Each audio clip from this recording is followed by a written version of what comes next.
telling what's going on. And, it's it can be perceived, you know, as something maybe it's not.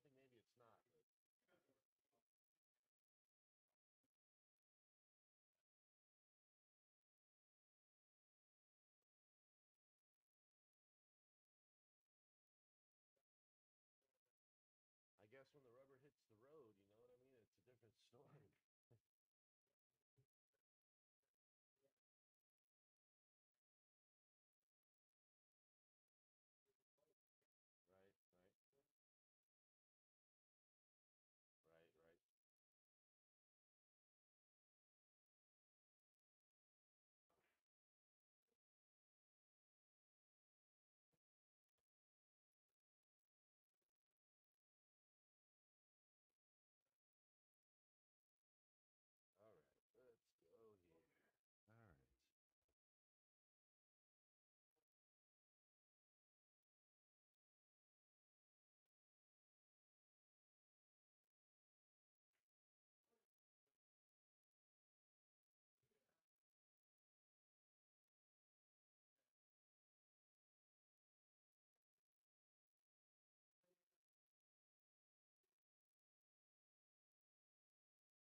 Hello and good morning, guys. Good afternoon.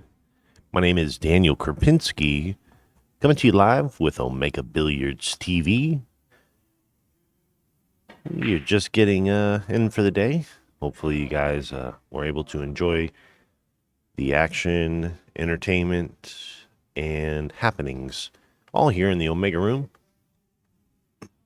Provided to you totally for free. All you viewers out there getting a first-hand experience of the Derby City Classic. And I've been grinding here as hard as I can to keep the stream up and running for you guys.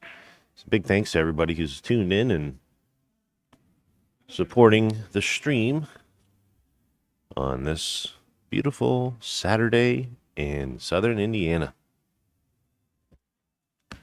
Got a little one-pocket match between Carlos Sanchez. Big shout out to Carlos Sanchez and Sanchez Promotions. Don Capini playing his heart out over there. It's maybe 5-4 in the race. I think it's a race to 6. Or maybe 1, 2, 3, 4, 5. I see Don, maybe he's got 5. Someone's just got 1. Or none. Someone's about to get skunked. Any case, guys, we've had some matches. One thing I've learned about these action matches is that things can change on the drop of a dime. Literally everything was like told, like we're 99.9% ready and we're ready to go, and then all of a sudden the cold comes in and slows you down a little bit, or you get cold feet, or something happens, something changes, when the pressure actually gets put on for real, and it's gets closer and closer to crunch time, it becomes more and more of a reality. So making that reality happen is, sometimes it doesn't happen, and sometimes it happens quicker than others. So we're hoping, to get this match lined up for you guys. So stay tuned and follow here. Don't forget to subscribe, follow us on Facebook, and you get those notifications.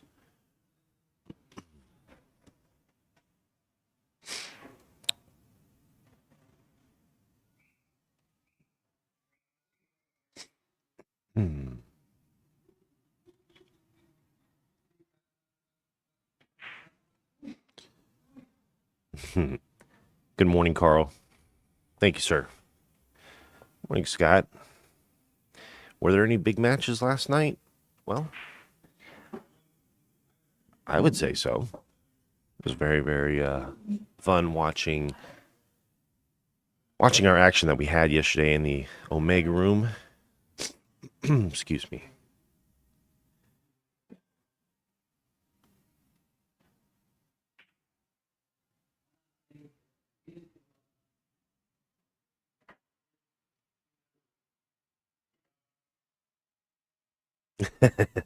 I get it now, Carl.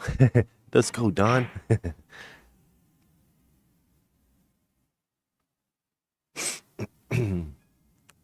me go see if I can get the score real quick for you guys. Hold on.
So they're just sparring right now, guys.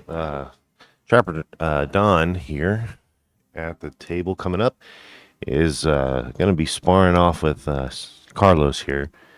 And we got a match at 1 o'clock coming up. So we got about 30 minutes here to get Don and Stroke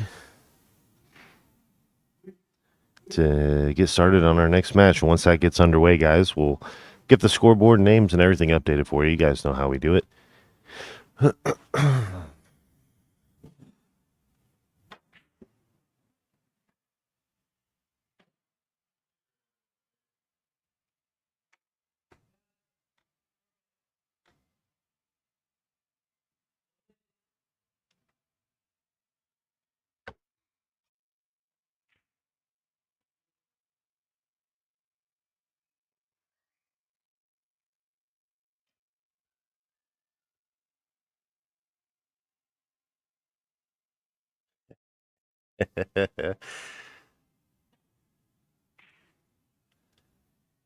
Yeah, I'll get that video edited for you too as well.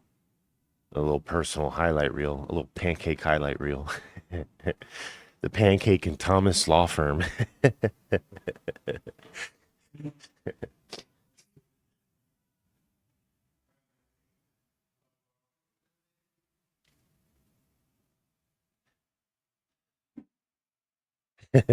Yeah, Pancake's billboard signs are all around. Got problems? Call Pancake.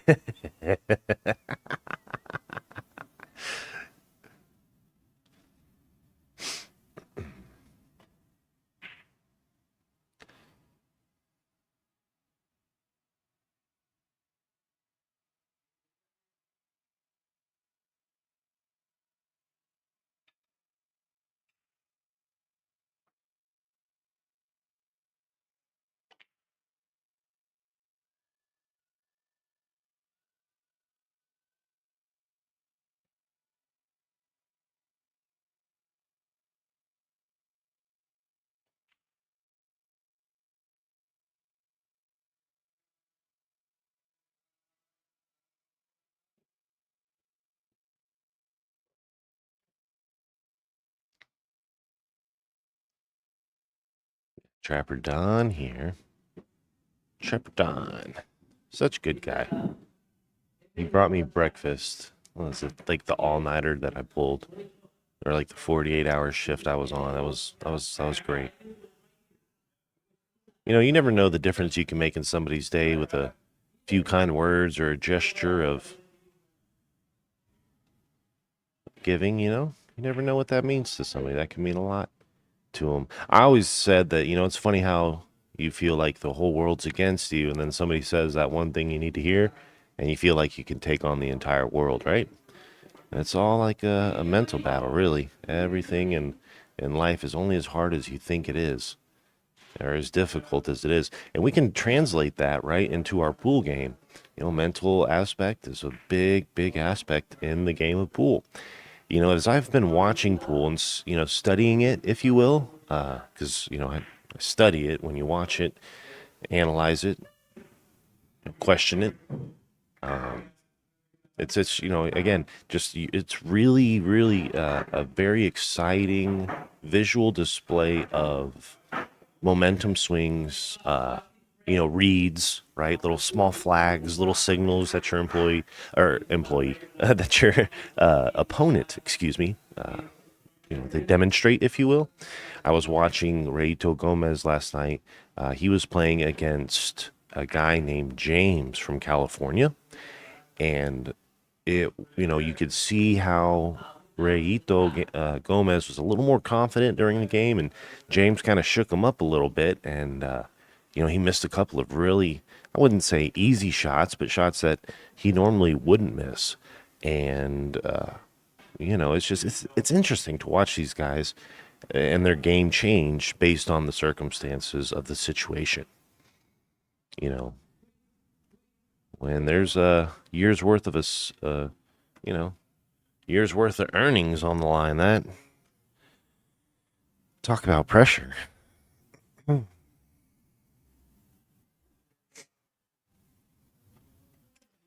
So sure that has a whole nother level, adds a whole nother level of complexity. Carlos Sanchez here, he's the one kind of trying to figure out what he's going to do to get off this, get out of this situation. Carlos Sanchez was able to commentate when Guama and Mickey Krause played. They played some back pocket 10 ball, which is a great format. I think that's a really interesting format.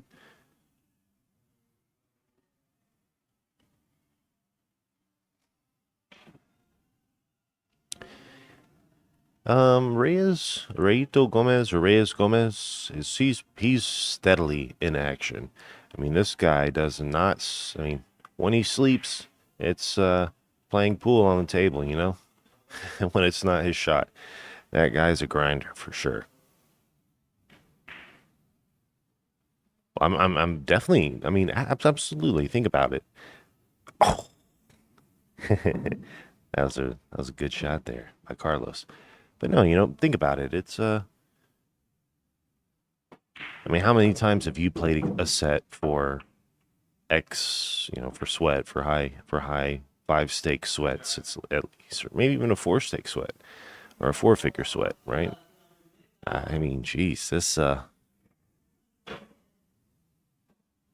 some is, you know, makes a big difference. So that puts a lot of pressure on closing the deal. James here. I was watching the James versus Reyes Gomez match last night.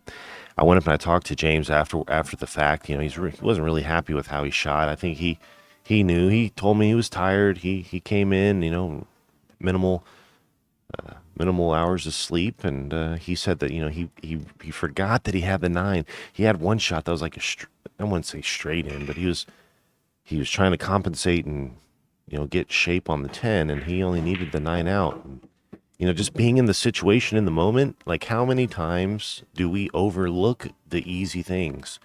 Even seasoned professionals, even guys that do this every day, they become so focused on the game and playing that they forget that they have a spot.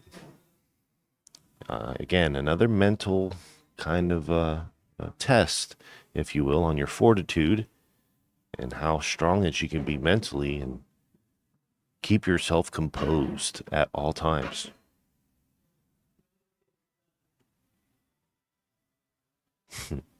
Amber Fry Dickinson.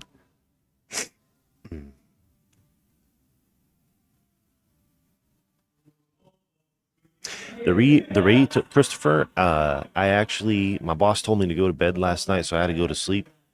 Uh, it was, I don't know how it turned out. I think I don't want to say that he lost, but if I was gonna say something about it, I'd probably say that maybe it wasn't the best for him because those other two guys were shooting pretty sporty, and they were coming in fresh. You know,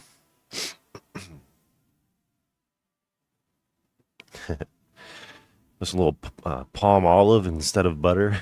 A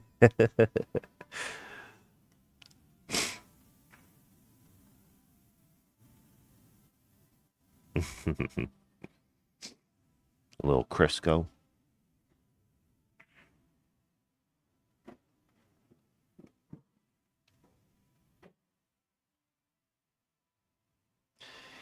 And of course, if you guys are wanting to, catch some of the action that we're discussing, don't worry. I'm going to edit each one of these videos in their entirety. Just gonna take me a couple of days to render them up and edit them out, but don't worry.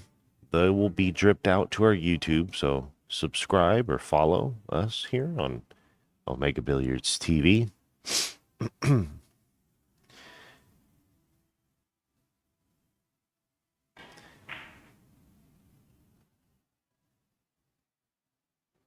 Carlos Sanchez.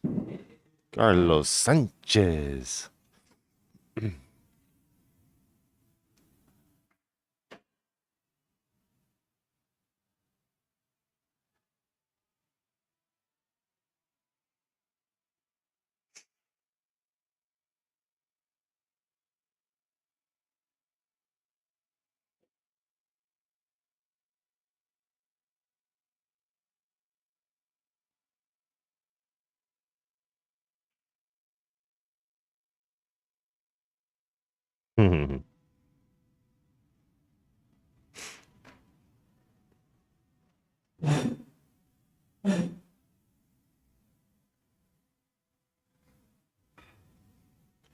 Want your syrup with extra pancakes or what?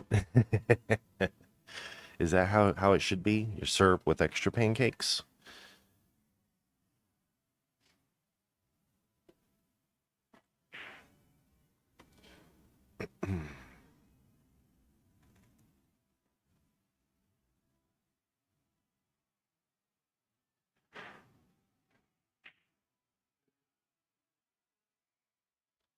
Scott Haas.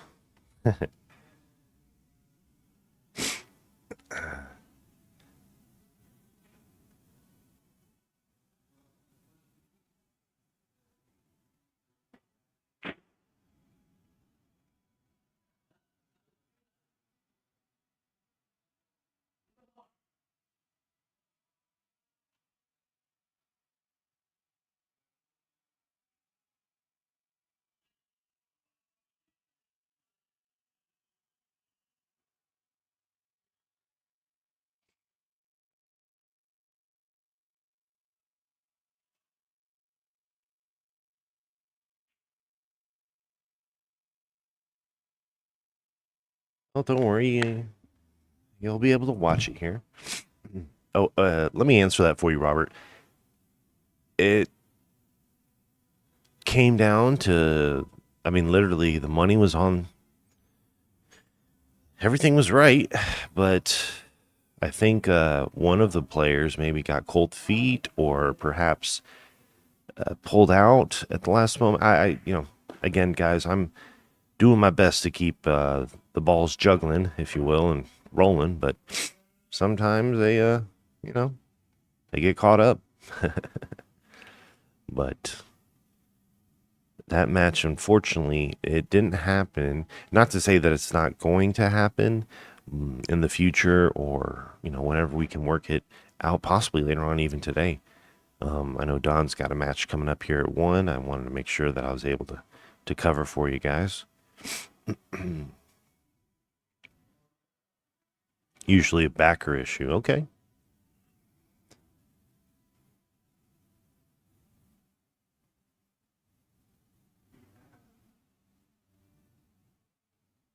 Oh, wow.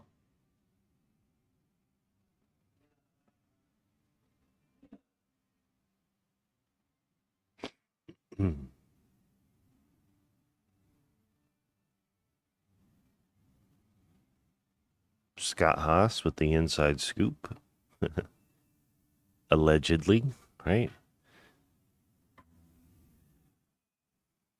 I found it quite entertaining as I was trying to keep up some of the people in the chat. They were knowing what the deal was before I did. So just goes to show it's not what you know, but who you know, right? Anyways.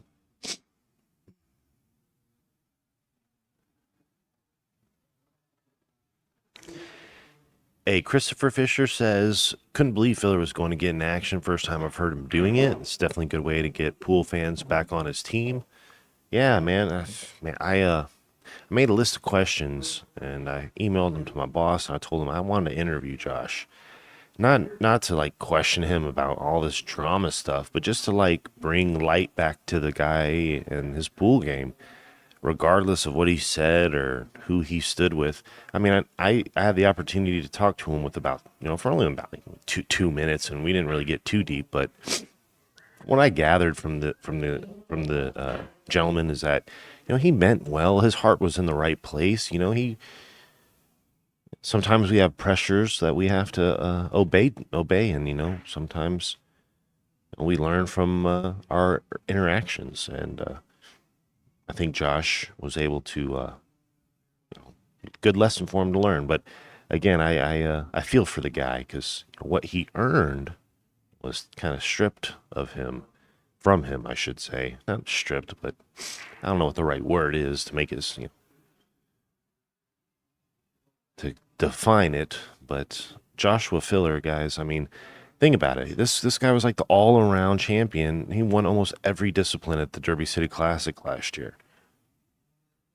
How can the fans not like that? Anyways. we're not going to beat that dead horse anymore. That's been beaten enough. But I think, yeah, I think that sometimes the politics play a big factor in the public's opinion and the fans, what they want to see. But Filler will come around. I mean, he's just a great shot. There's no way you can count that guy out at all by any means.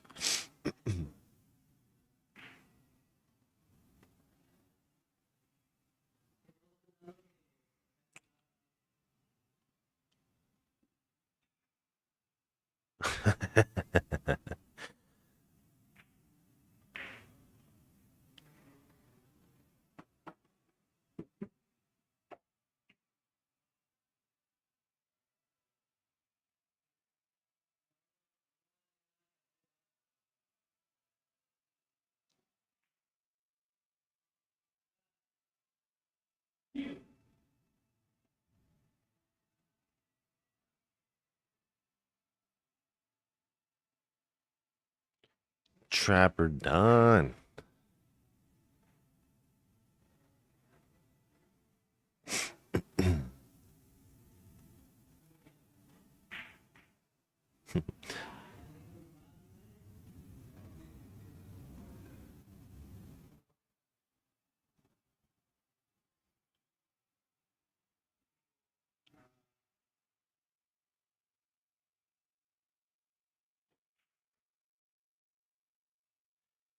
Well, Christopher, great PR move for sure. I mean, um,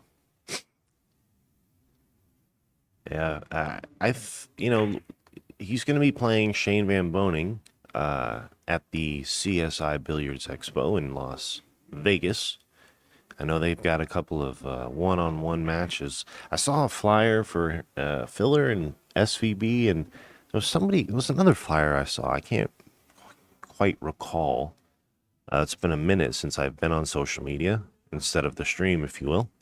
But I think that,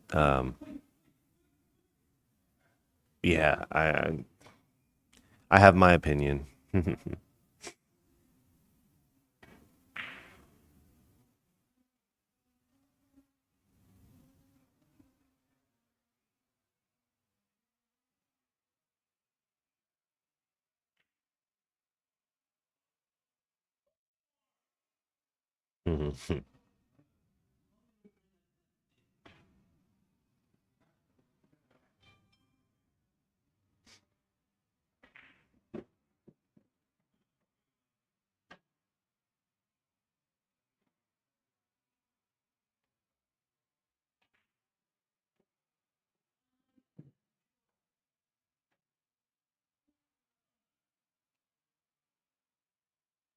I remember at the Moscone Cup, it's my first Moscone Cup to attend in person.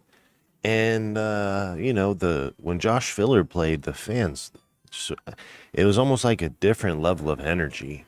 Uh, you know, they play that little song. Dun, dun, dun, dun, dun, dun. I just remember them all singing, "Yo, Joshua Filler." So he's loved. He's still loved. I just think that seasons change. You just gotta adapt. That's all.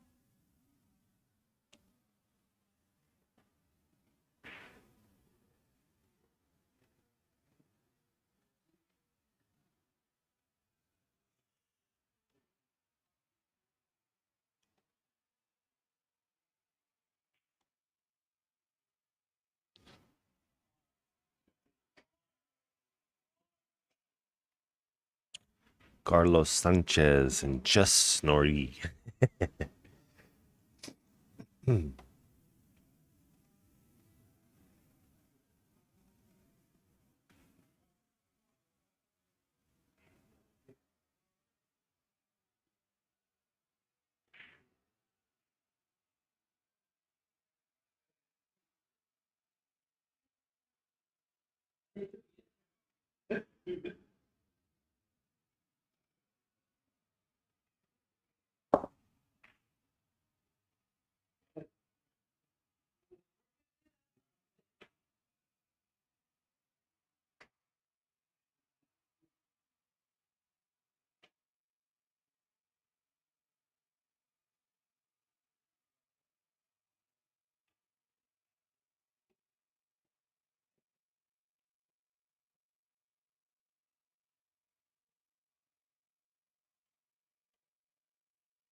Hey Anthony, I got your message on asking about the big 12 p.m. match. Uh, the 12 p.m. It's coming up at 1 p.m. our time, 12 p.m. Uh, I believe I said 12 last night, but really I was saying what time I needed to be up and down here by. So we're gonna have a big match here between Trapper Don and Carlos Sanchez. Carlos is the gentleman here in the white hat. Don is a big guy in the white shirt. So Carlos is warming him up as they spar here for a little one paquito action coming up at 1 o'clock.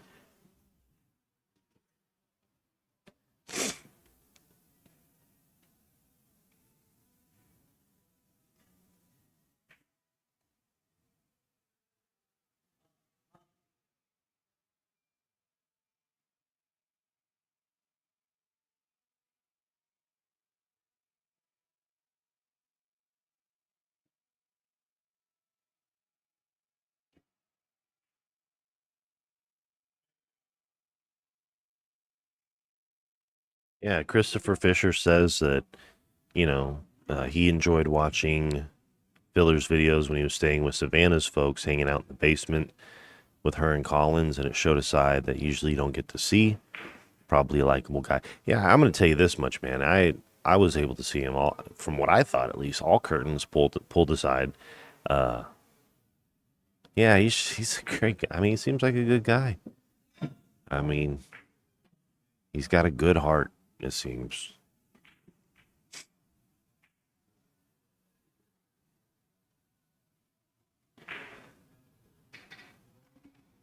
Well, Scott Thomas asks if there are any big matches coming up today.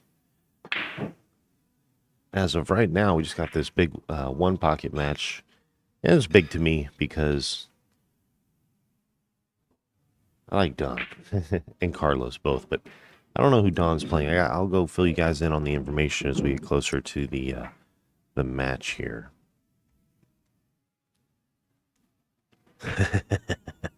We're even Colombia. We're even Mother Nature sharks you. Yeah, Oscar Dominguez and Jesus Atencio did play on the stream. We switched over and watched Carl Baum and Dominic Dunn lock horns, but after it was all said and done, it was a big comeback from Jesus Atencio. He came back and he was down and he was able to close it out pretty confidently too. I think it was like 21-16 was the final score. Anyways, that'll be up on our YouTube as I get that edited for you. And as soon as I know something, Scott, you'll be the first to know as soon as I know.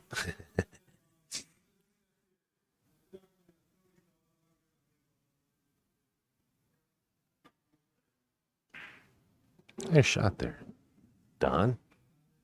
Good little shape. Come into this 4 and back upstream for your 15 and bada bing, bada boom. Look at this. All right. Ivan, there's not they're just sparring right now. No matches are going on.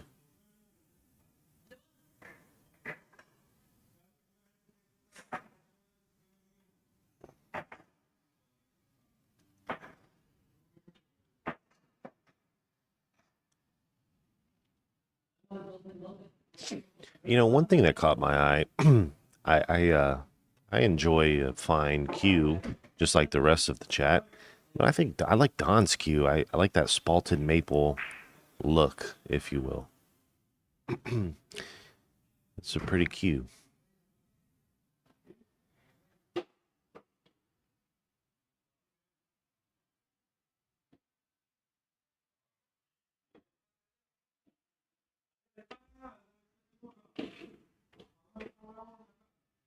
And Guama Sanchez in the building.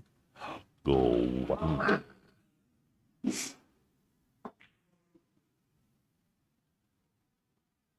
Yeah, Christopher, pretty impressive comeback. Yeah, they're just sparring, Ivan. Yes, sir. Yes, sir.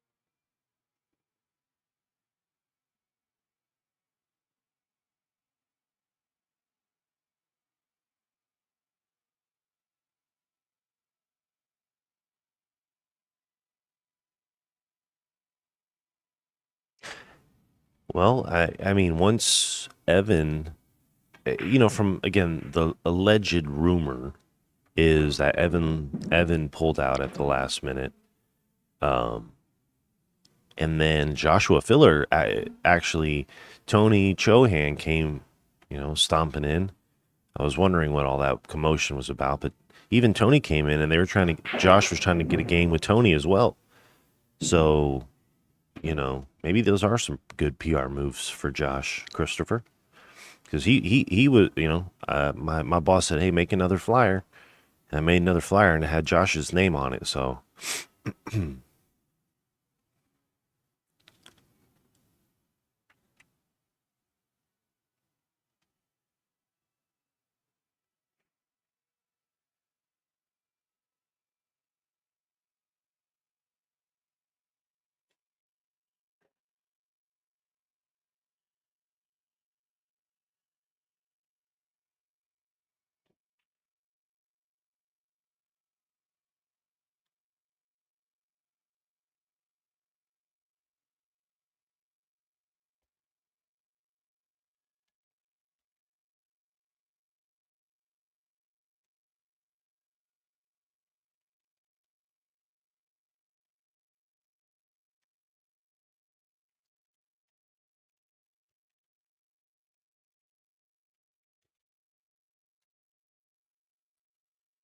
all right.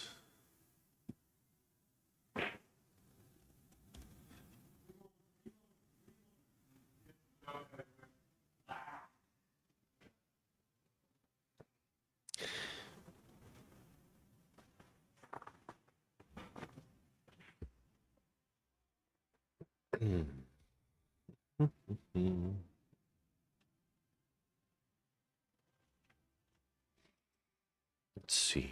What do we got here? Okay, so that's 22. Let's see.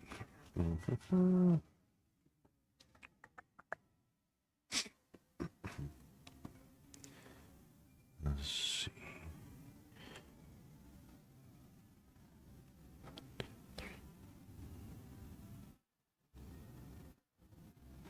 I think also, guys, as I look back over the content on YouTube, I mean, there's some pretty good headlining matches that we had, but also some really good matches that were in the mix, if you know what I mean, or within that broadcast. It may not have the right title, but the matches were heat.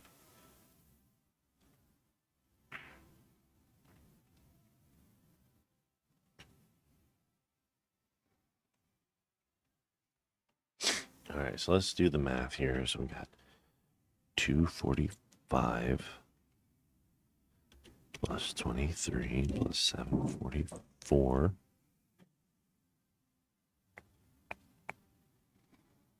Okay. Plus 12 plus 9.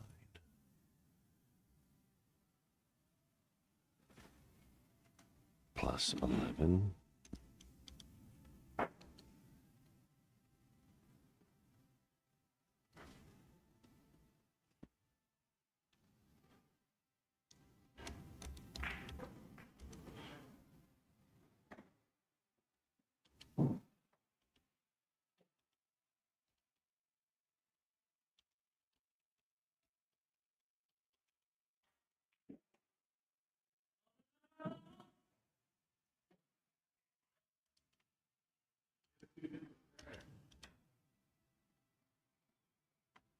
Yeah, we've been streaming. I've been adding up all the time that we've been on stream, and it's up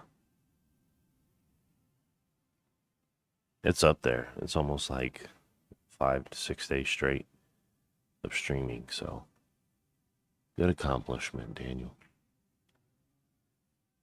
Okay.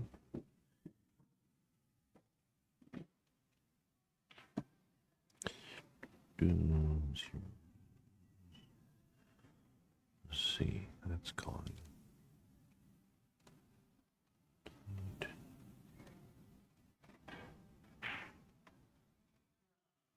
Mm-hmm. 243. Get that 15. delete that.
Oh wow, yeah, good shot.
Oh wow.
More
like you both.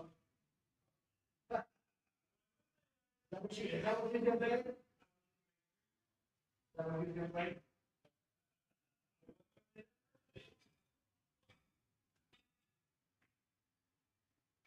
For setting. Yeah. Yeah.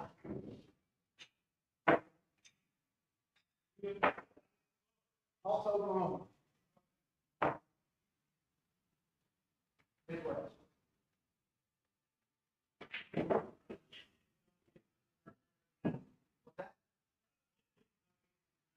Man, I don't understand. I don't understand chip or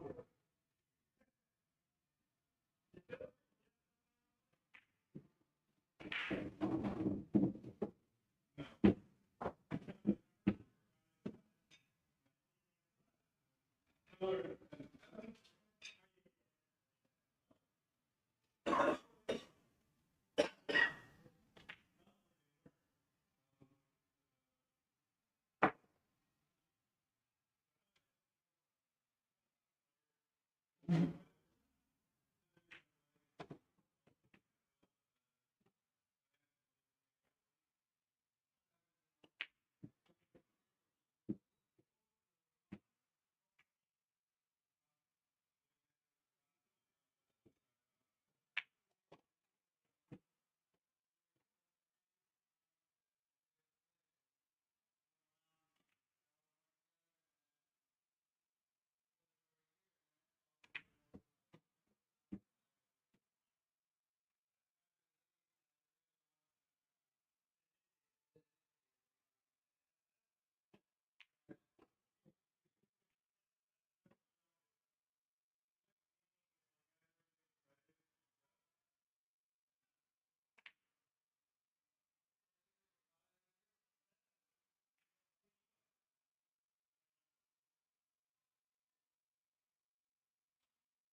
Problem is, there's no room for anybody to watch.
All right, this is Luis Calderon, I do believe. We watched him play on the stream earlier. We go get the deets of the match, and we should be getting started here pretty soon. Luis just strolled in, and we'll be getting into the grease on Omega Billiard TV.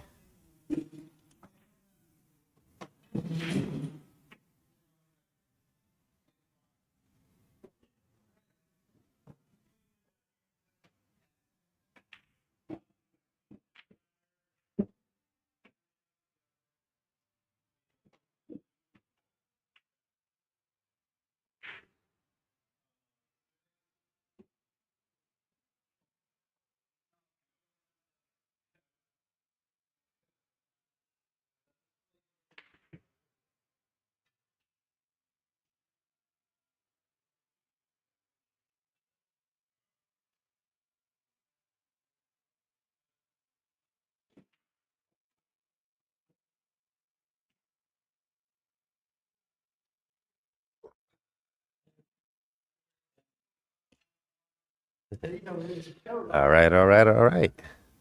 Luis Calderon versus Don Capini.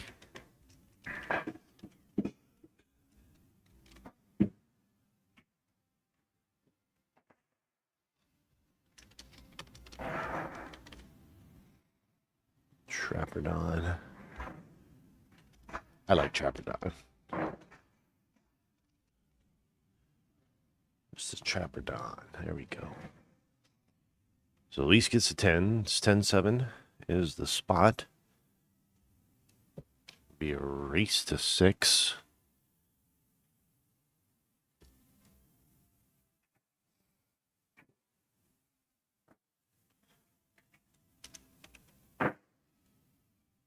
Race to 6.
Right. So there's the ball count for each one of these gentlemen and the weight that they're tossing around as we watch Trapper Don step back up to the table against Luis Calderon.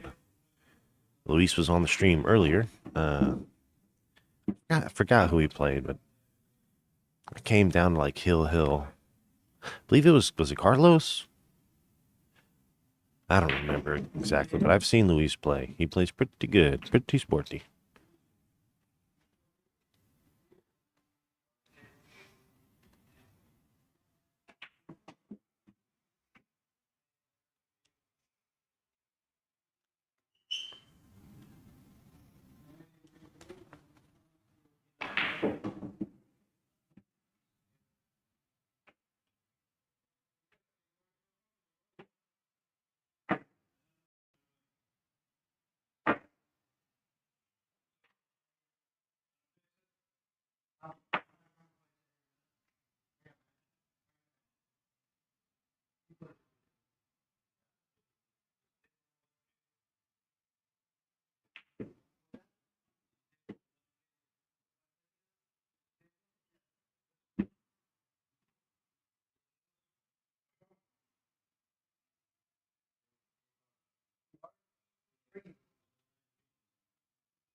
Nice shot there by Don, actually. With the 5 to hold position, but Luis is going to clear. Oh, he's just going to make it. All right. Let's get the scoreboard counting.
Oh, okay. Well, moving right along.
more down.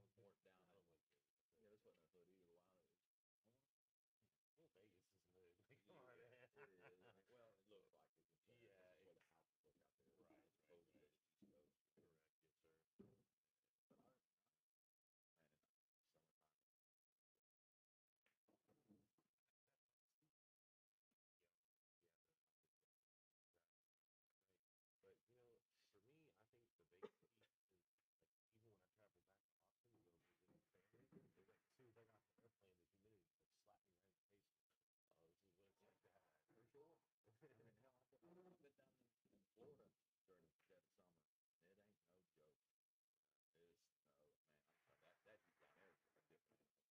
during the dead of summer. It ain't no joke. It is no man. I'm sorry, that heat down there is a different animal. Yeah. Florida, yeah, down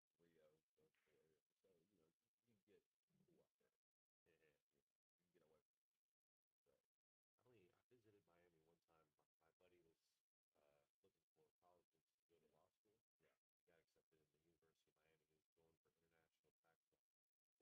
man, it takes your breath away. It's just so humid. And then in Vegas, like I'll go. I was down. I'd go to MGM Grand. Right. Go to the pool. So I'd go out to Mango Bay. Go to the pool there. Rio. Go to the pool area. So you can get cool out there. Yeah. You can get away from it.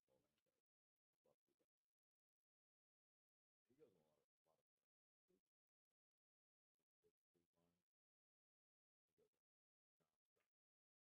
So it was cool because he had his little apartment, and I just fly out there, sleep on the couch or whatever, South Beach or Yeah, that's flying to Fort Lauderdale. You know what I mean? that's the only thing I really want to do down in Miami. You go to the ocean. Yeah. Or South Beach, whatnot. Other than that, man, not a whole lot going down. What do you do? Not a lot to do, really. But my cousin lives in Orlando. I'd love to go. He goes on a lot of cruises. Cruise lines. He goes on nonstop. Oh, He's yeah. doing like 40. I think you signed like a 4 month on off type thing, or no? Is it like no, he actually does like computer work or whatever. He'll do like so like say if me and you rent a cruise or whatever, right? He does like a summary of how the person that booked him, how all that went down, if they had a good experience, blah blah blah.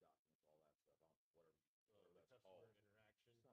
Yeah, like the customer interaction. He actually used to work for Disney Cruise Line, so he lived in the same Kissimmee or Shack and all them live. And that, Okay. He's living in that subdivision down there, which is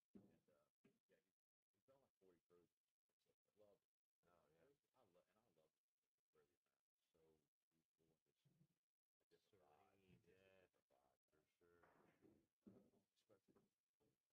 And yeah, he's done like 40 cruises. So I love it. Oh yeah, I love the Caribbean, man. So peaceful and just a different vibe. serene, yeah, Different vibe for sure. Especially it's like yeah. Just trying to get to a cruise ship.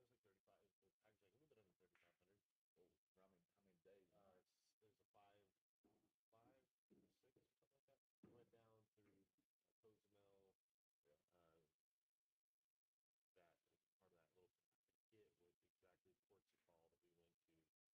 I forget what exactly ports are called that we went to. We went to like 2 or 3 ports before we went back home. Port Canaveral and all that. I think it's where you take off from. We took it off right there in Orlando. Yeah. Yeah. No, this was given this was like 10 years ago, 12 years ago. So I didn't know that they was that expensive. well, we got like the dream hats. You know, I wanted to. I think my cousin, he usually spends like I want to say spend about that 3,500 for like mostly a couple week deal going to Greek and stuff like that. He's coming up toward the end of this year, I believe.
gym's actually, I mean, I didn't expect it to be as big as it is. I told Mike, I think we should get 2 9 fits in here next year. I think we need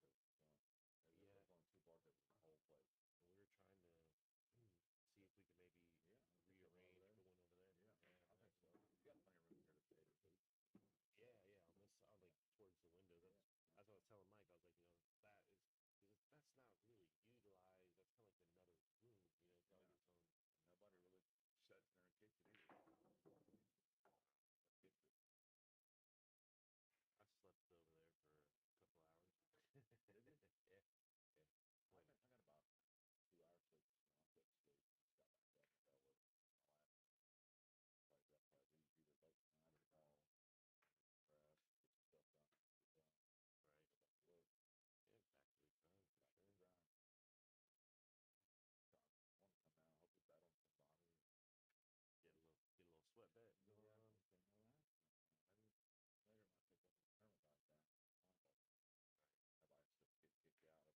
I couldn't sleep.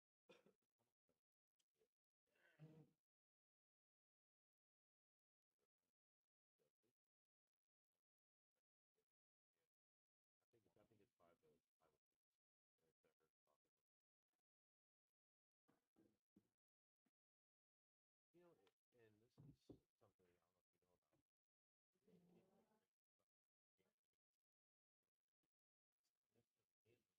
fell over my lap. Like that, either late tonight or tomorrow. Rest, get some stuff done. Right. Go back to work. Yeah, back to the grind for sure. Grind. I want to come down. Hopefully, bat on somebody. Get a little sweat bet going on. Maybe later might take one of the tournament guys down. Right. Everybody just get kicked out of Right, exactly. Yep. This right here, though, this 66 could take a long time to be really, really long grind. How long is it playing for? I think it's 5 or 6. If I heard talking. And this is something I don't know if you know about. It's not necessarily catering to the way the word is. People focus on tournament. You know what I'm saying? Like, so what I don't get is why some people, or why is this, bad? How do I put it this way? People say, amateur sport. Yeah. It's been part of the game for as long as it's ever been existed. Yeah. Pool. Like something that killed pool altogether. Nobody ever played pool game. People play pool just to gamble. Yeah. Tournaments, I enjoy tournaments. I like tournaments a lot because you get more bang for your buck that way. Right. You're taking a small shot at a bigger pot. Yeah, for sure. You know what tournament you're playing. Right. Yeah, I like it. I don't know why people say that. I just think that's weird. Yeah, no, you can't be. I'm like, wait, it's a one-on-one tournament. People bet on football. They bet on baseball. They bet on basketball. It's the actual players don't. Well,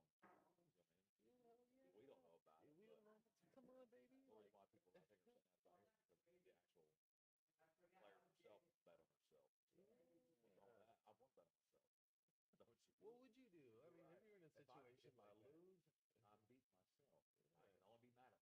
know. Come on, baby. The reason why people I think are saying that about it is because the actual player himself bet on himself. I won't bet on myself. What would you do? I mean, if you're in a situation if I like lose, I'm beating myself. I can only be mad at myself. That's what I look at it. Amen. James. Hey, bartender. You ready to get in action, ain't you? Yeah. Oh, he played Yeah. Who did he play? He played Reyes Gomez. He played somewhere else on the bar table, though. I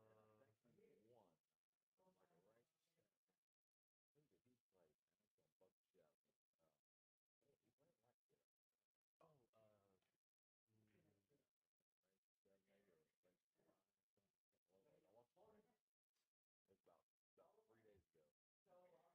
Oh, Race 7 maybe, or race 9 or something. I watched the race. It was about 3 days ago. that was the first day he got in. I remember. It was. I remember. I don't remember who he played though. It was all blurry to me. It was all blurry together. Did he play Luis? Did he play Luis? No, that was Jimmy that played Luis. Okay, that's right. What's his name? James. Hey, James. Who'd you play the other day on that table? Remember that? It was like a race of 7 or something like that. Shorty? Josh. Yeah. Josh.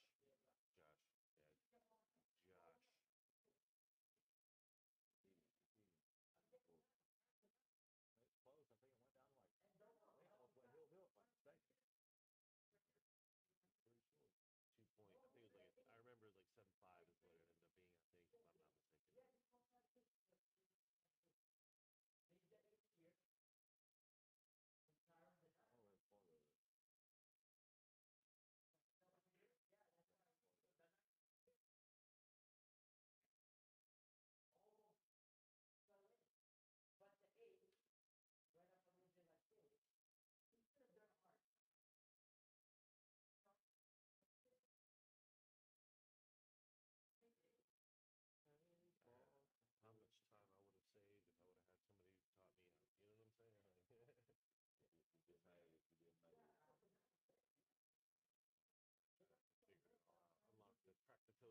You know what I mean? Live on my attorney so far.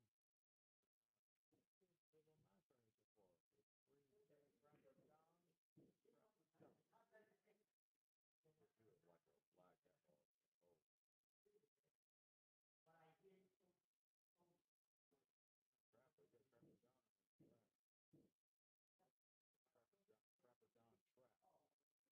Trapper John Trap. He got a jelly roll. What a roll he got right there. A little jelly roll, huh? He got Okay. a really good jelly roll right there. It's before it's so close to the don't roll it yourself. And lag it up the hole. It's a rail fork and you're right. They don't go. I think it does though, yeah. He should get six on here. Yeah, and he should get all of them. He's any kind of decent player at all. I mean, whenever I was watching the chat, whenever he was playing, they were saying he's from Chicago, I think he was saying. Yeah. Who's a 4 and 5 though? Yes, sir. That's a big difference. That's a big difference. I wonder why they made this such a table.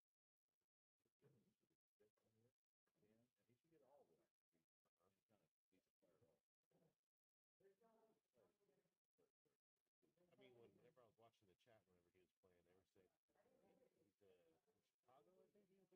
Well, I think that's, in my opinion, I think they're trying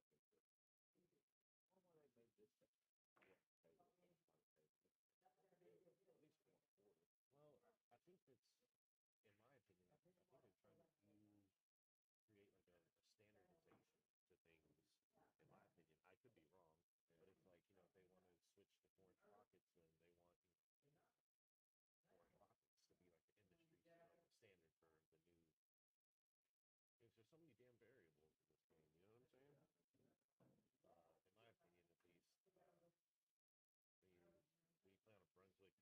to switch to 4-inch pockets, then they want 4-inch pockets to be like the industry the standard for the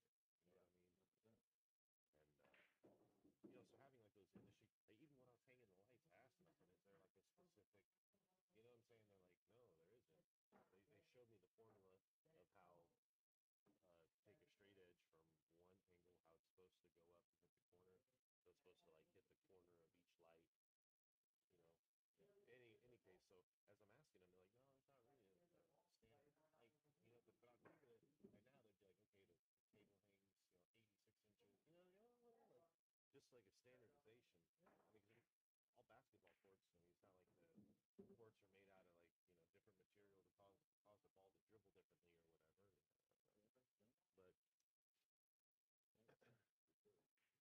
like the courts are made out of like different material to cause the ball to dribble differently or whatever. But definitely makes it tougher for sure. Gio Batista says, "Let's go, Louis."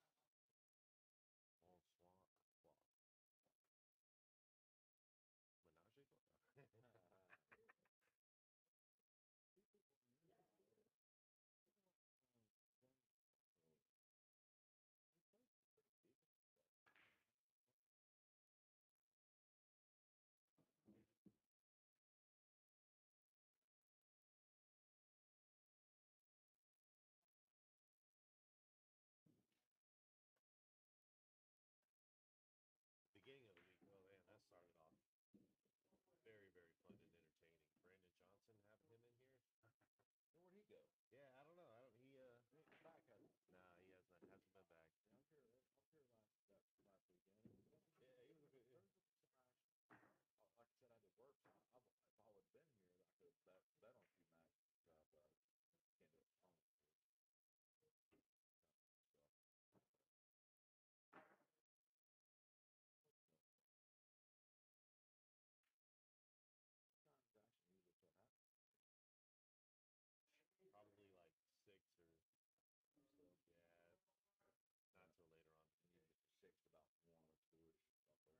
Oh yeah, fanning out about that time. No. Sometimes, yeah. About 2:30 is usually like that last call. Yeah. And then about 4 o'clock, and then we got like 6:30. Like the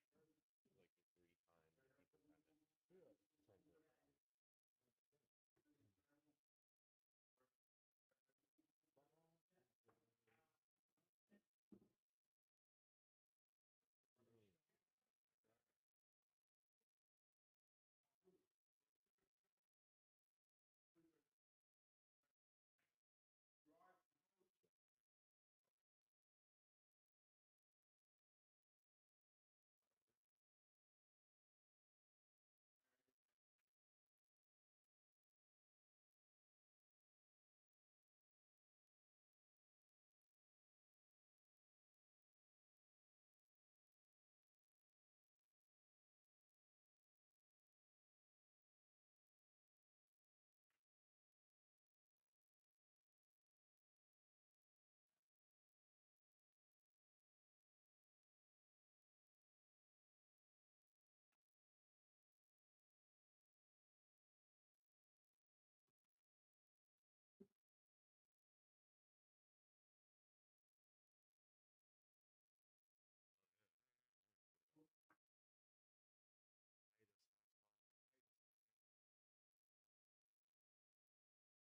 No, there's no audio issues. We just are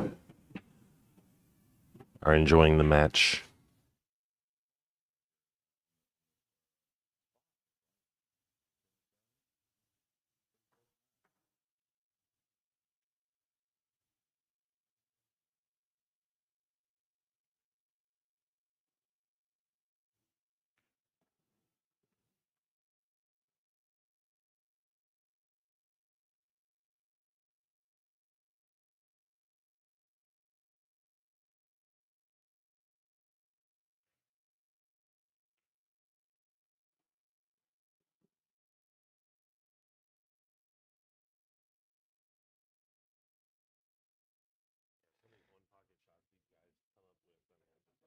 All right, add that to the list.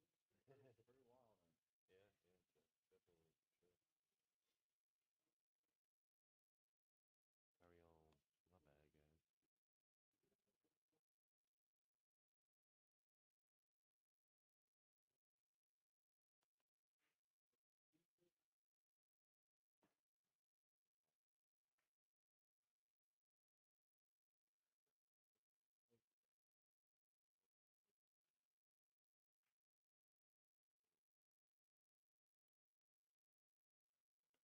My bad, guys. Absolutely, guys. No problem.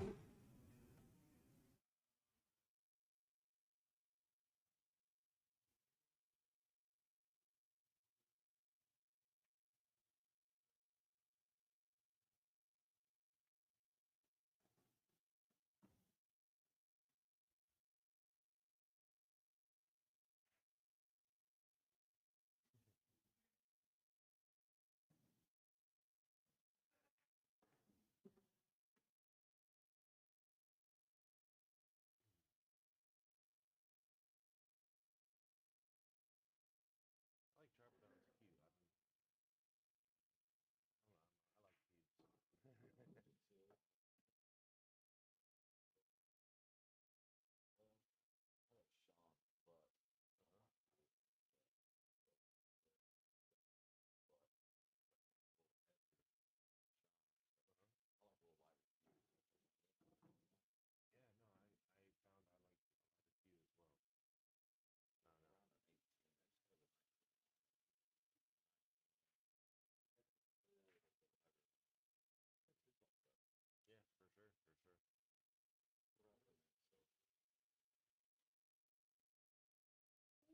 It's cute. I like cute. Yeah, no, I found I like the cute as well. No, no, no. Yeah, for sure, for sure. Yeah, you need to shake that, man. Yeah, man, a little power nap in you. For sure. Definitely. 2 o'clock. All right. Yep, yes, sir. Please give it a shot.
Hey guys, I got a little was talking over here with a buddy who joined me in the booth there, so I may be a little off on the ball count, so we'll stay tuned here and on the next one I'll get it down pat.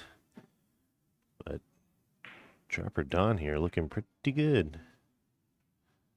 Oh, narrowly avoided a scratch on that shot.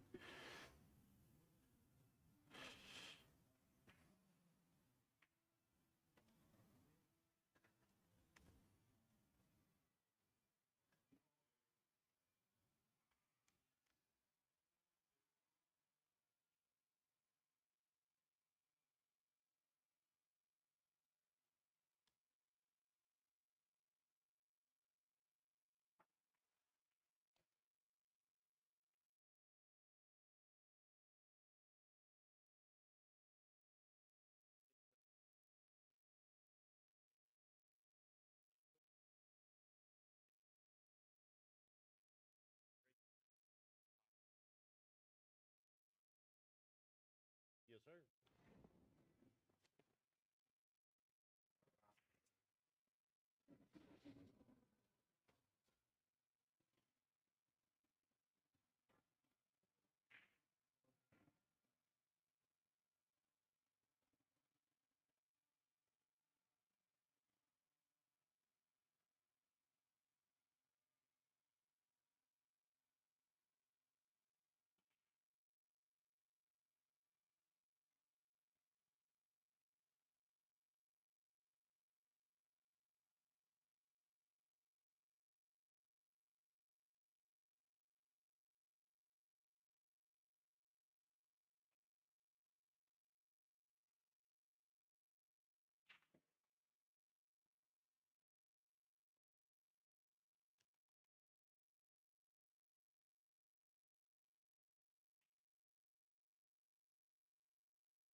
Hmm.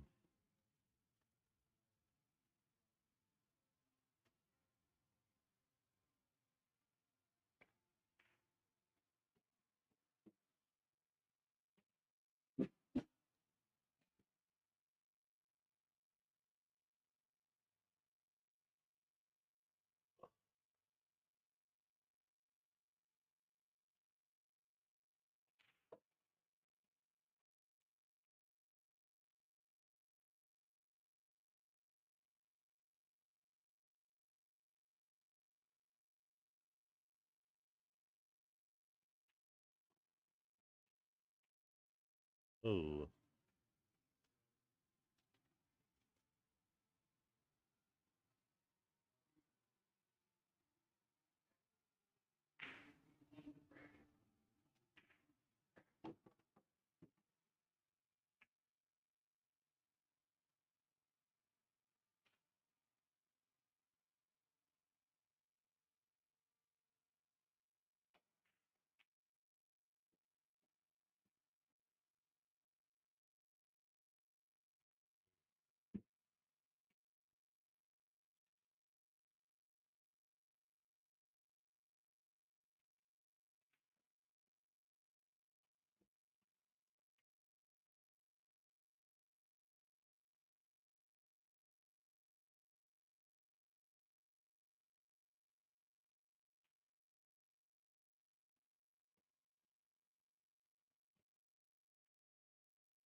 Yeah, Long Vong. The game count is on the right. Ball count is on the left column.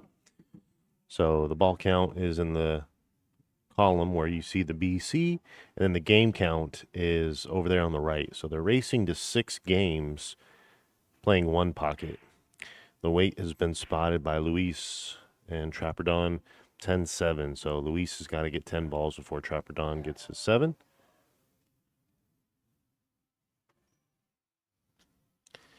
One pocket, race to 6. I believe it's 5K, 10,000 degrees of sweat. These guys are sweating out. So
Hey, thanks, Jason.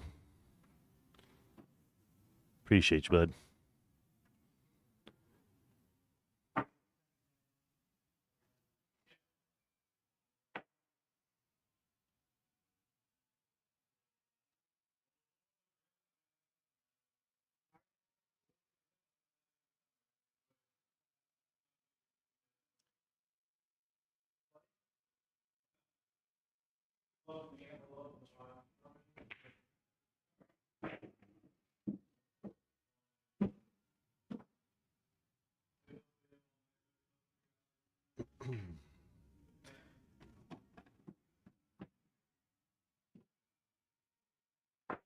Matthew, we don't have anything that's like set in stone yet. Uh, if you guys had been tuning in to us, we, have been in the negotiation in the grease, trying to figure out, what's gonna transpire. But nothing on paper now. And even when it does get on paper, sometimes at the last minute it crumbles up. Just kind of like what we witnessed last night. But it's nothing is guaranteed in life except taxes and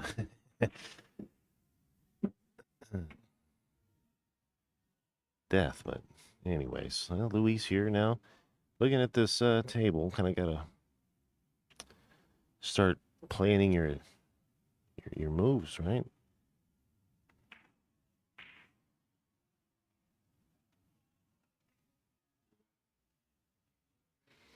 Okay, Trapper Don here, looking at this 11. I don't know if he's going to take on the 11 or try to do something with the 12. Okay, he's going to play the 11.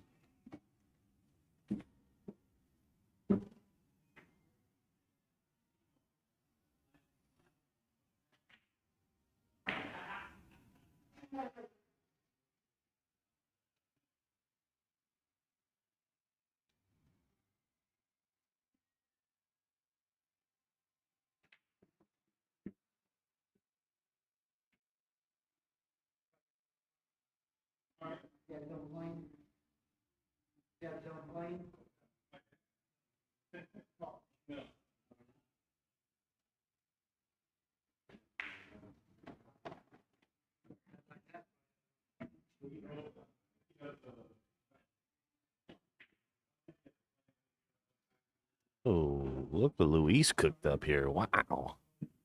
Nice little Z shot.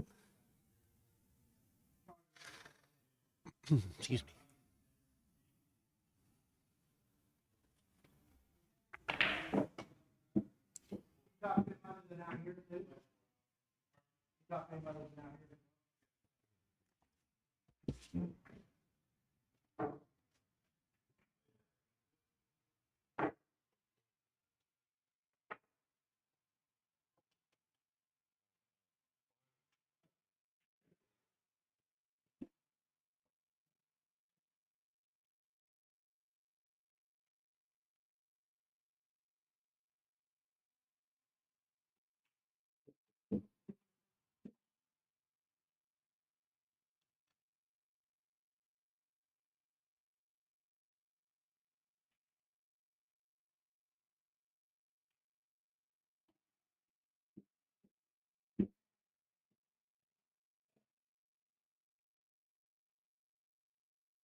Nice little clear there.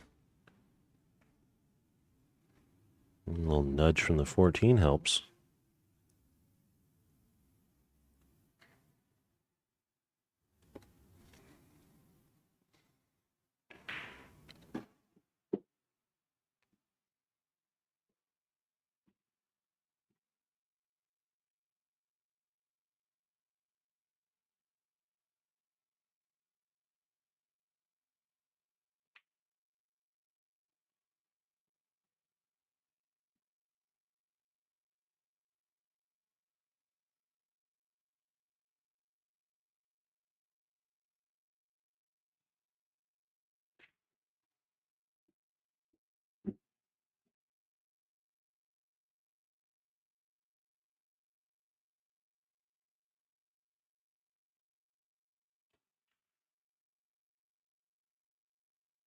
Good find.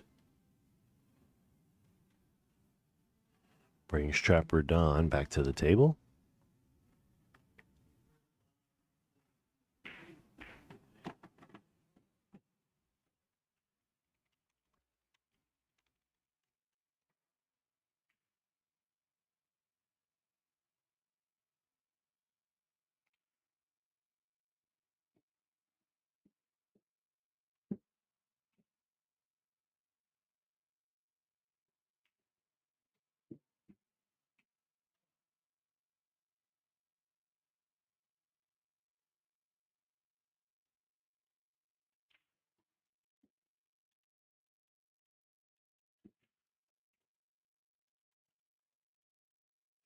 All right, so Luis here with a couple opportunities to clear some balls.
All right, so Trapper Don trying to get a bank shot developed here on the 4.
Good shot there by Trapper Don. Look at this.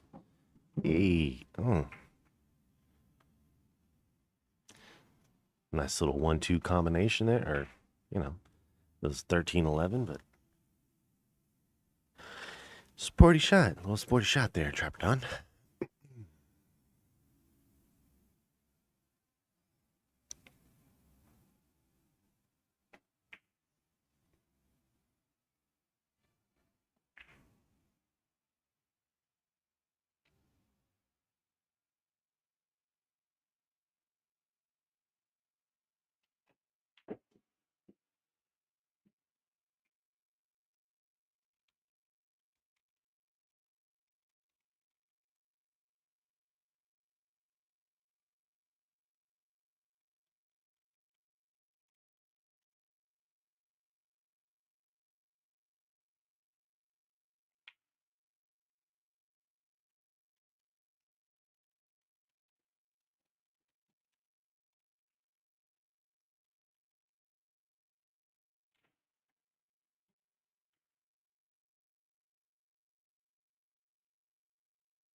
Yeah. Long. It's been a long day. It's been a grind here. Sorry about that.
Blasts at it.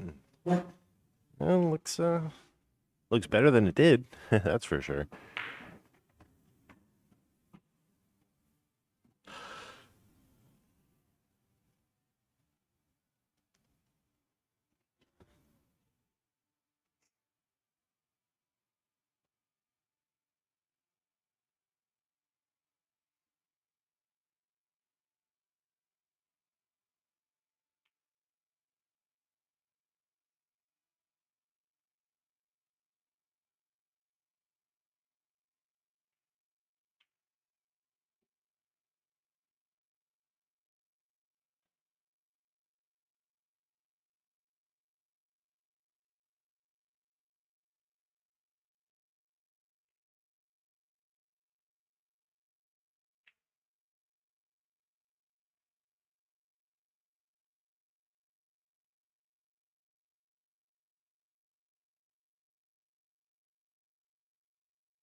Nice little shot there by Trapper Don.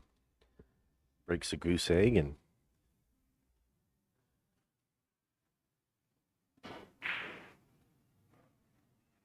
ooh. Left a shot on the 6 there for Luis.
Nice clear by Trapper Don there.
Good shot there by Luis.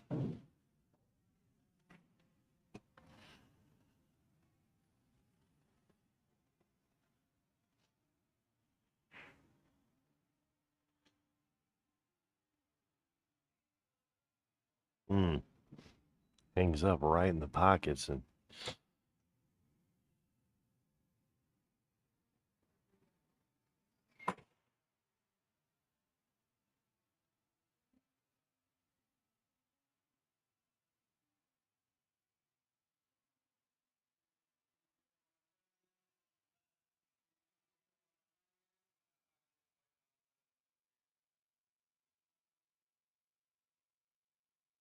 Trapper Don assessing the situation.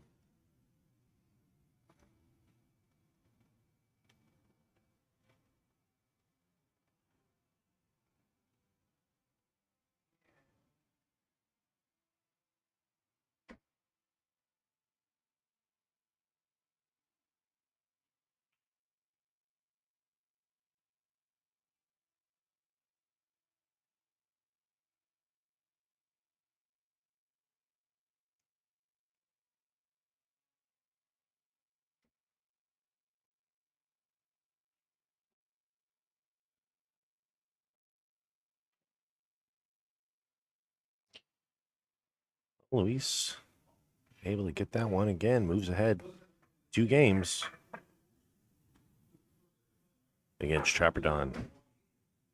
All right, well, Trapper Don just getting, kind of outmoved by Luis here.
Oh, good shot by Luis.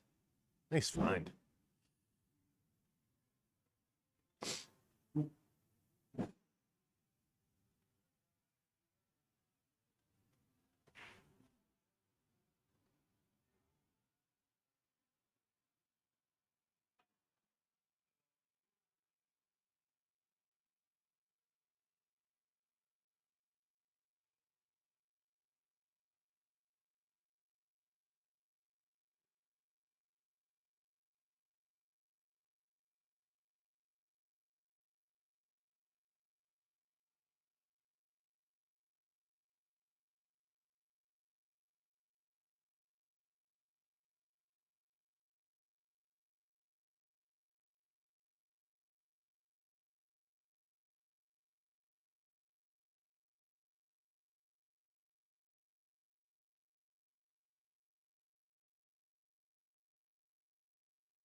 Nice clear by Trapper Don.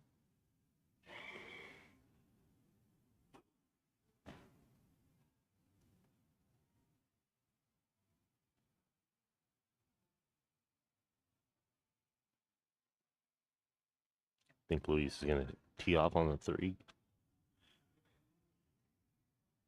A little close call, but moves it closer to his pocket.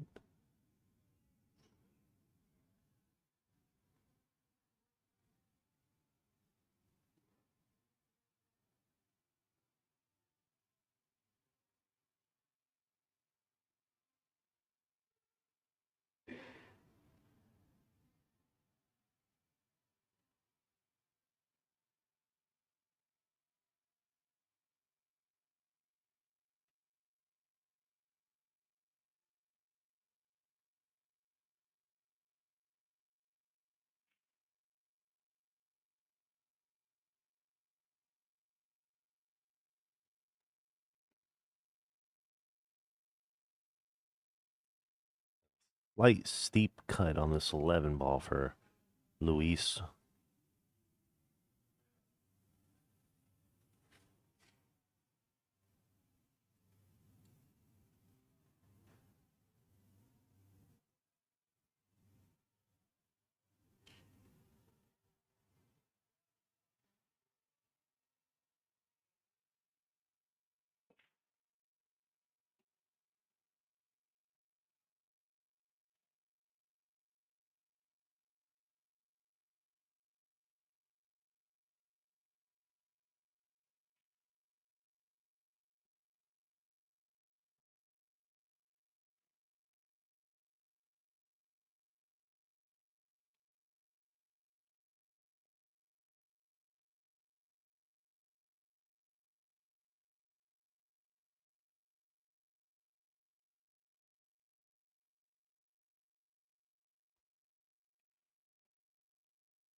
Nice shot there by Don.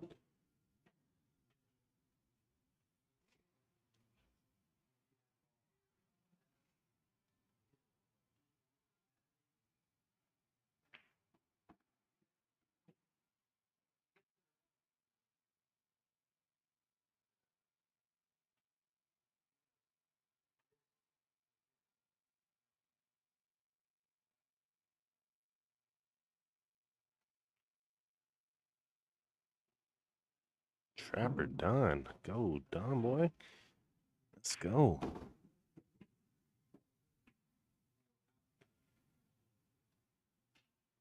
It's got to clear the 9.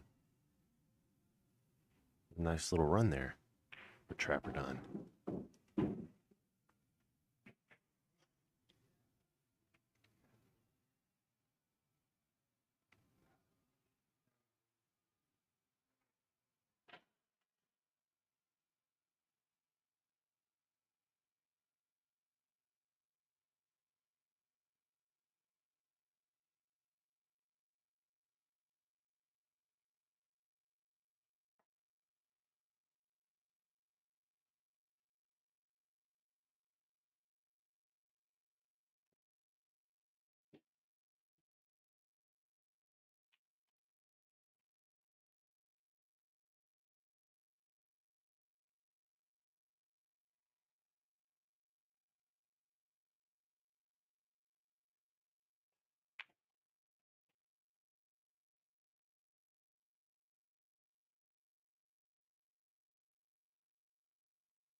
Oh, wow. Nice shot there by Luis.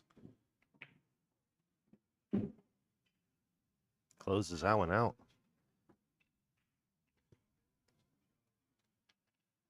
Well, racing to 6 here. Luis is a strong leader coming out 3-0 against Trapper Don. 10-7 is the weight. You guys are tuned into Omega Billiards TV. If you guys want to check the action and all of our past streams, you can go back and these will all be available on YouTube. And once it's all said and done, we'll have a little playlist from the 2025 Derby City Classic that we will upload these videos to. So that way we have a nice little catalog for you. In any case, Trapper Don took a little break as we are underway here in the Omega Room. My name's Daniel Krupinski with Omega Billiard TV. Thank you guys for joining me. Excuse me.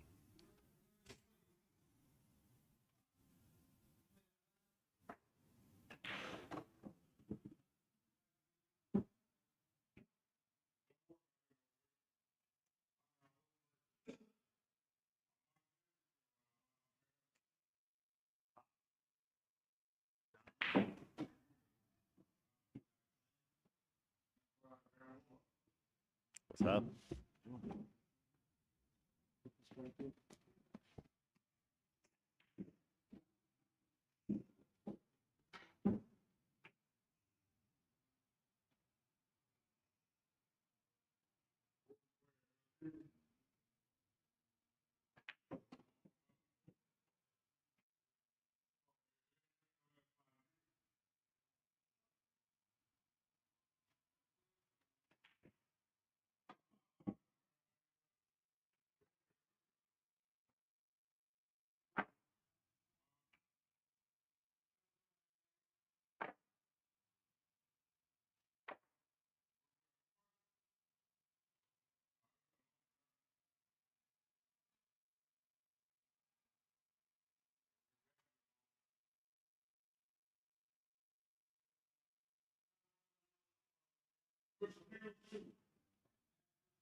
Yeah, Trapper Don here really taking his time to make sure he stays in this. Being down 3-0 is going to be a tough pull for him.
She can no longer be replying to the chat.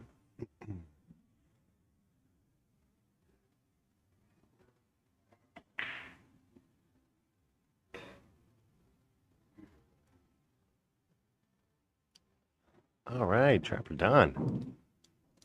Good shot. I don't know if he can see past the 9 or if he's going to get caught up trying to come into the 10. He's got a bank to play the 12. Or I'm sorry, the 14.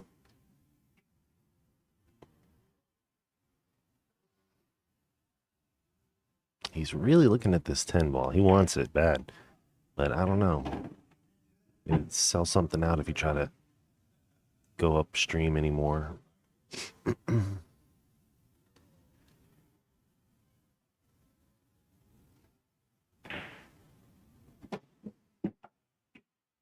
And with the 1-7 sitting in the position that it's sitting in, you don't want to leave Lewis really with anything. I know I'm looking at this 14-2, but I don't know if it's the right shot. If you can focus on getting your cue ball to the right side of the table and not leave anything, that would be prime. Leaving them long and off the rail is definitely a tricky situation to be shooting from.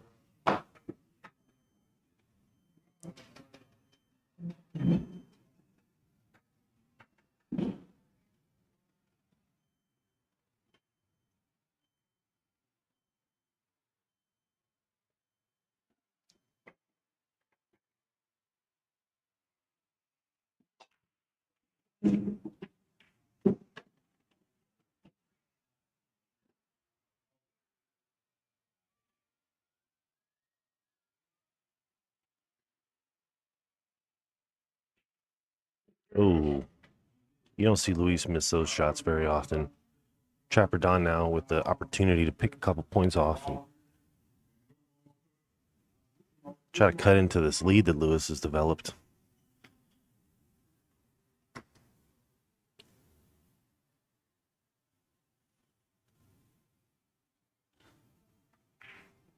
Okay. Now you can play off this 14 to try to shape back for the 11. Oh, I'm sorry, the 12. There you go. Trapper Don moving. Okay, pretty sweet move there.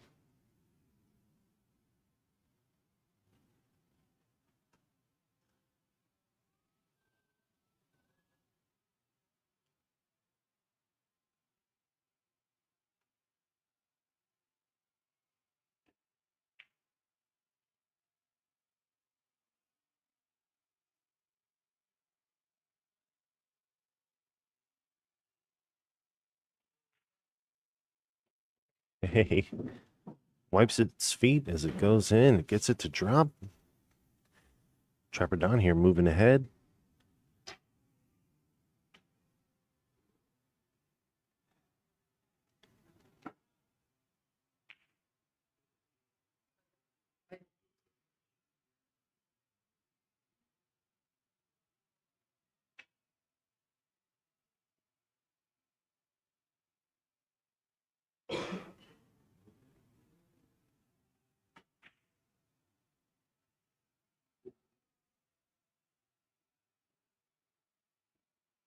Well, tries to make the 5. Ends up doing a little ring around the rosy right where he started from.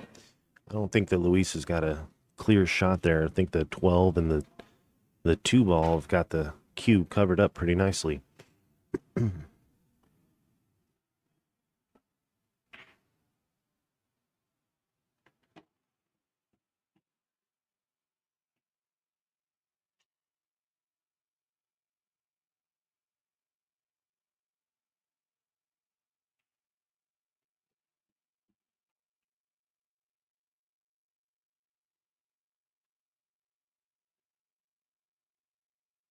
Oh, I think this is going to be a scratch. Yep.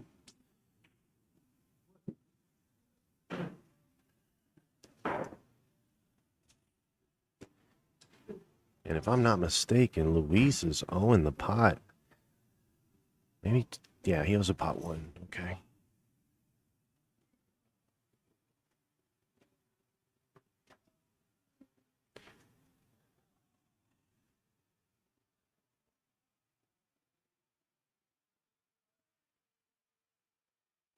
Later, bro. Thanks,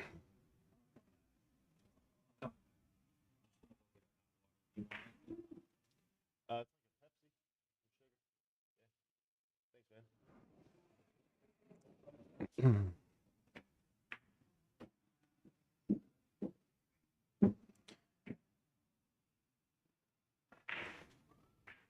All right. Well, Luis has paid his debts.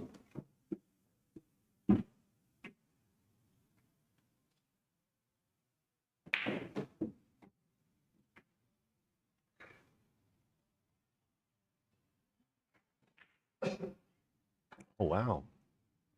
Nice little find there to push the 3 and leaving a lot of cover on the cue ball. Luis looking to make his move.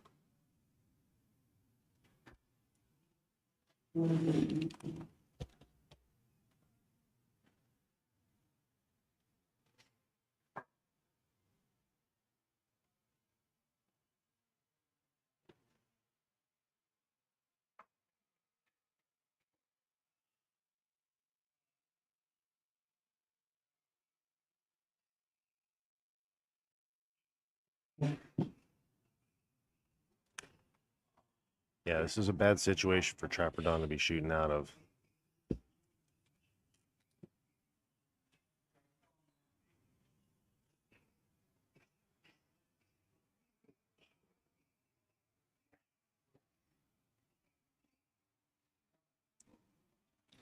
Well, come shooting at it, trying to break it out and give Luis a little difficulty to shoot from, but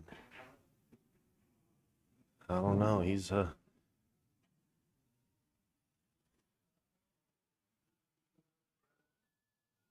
not really the best position to be shooting at it. The 12 and the 6 going to be a tough combination to try to pull off. Banking with 7, I don't know that that's going to have an angle really to go, but at least push it over closer to your hole.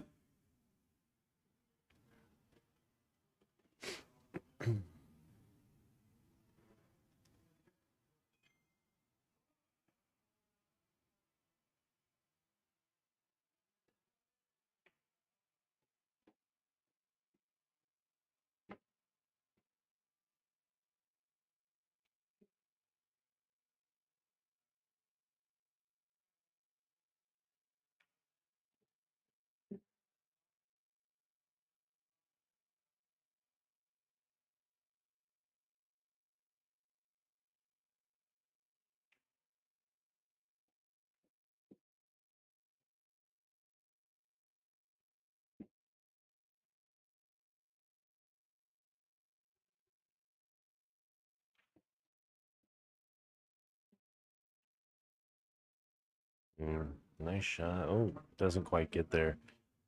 Turns it a little too much. Comes off that short rail, ends up stalling out. Oh, well, well. What do we have here? What has Trapper Don got his eye on now?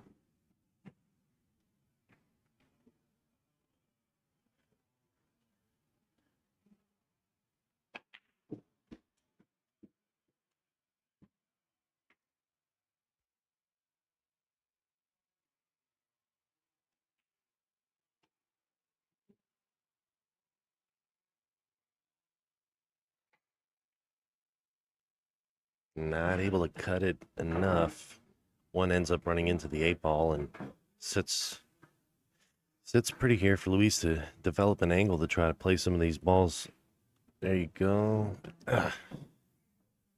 He was trying to thin through the little gap there, but ends up getting caught up by the 11.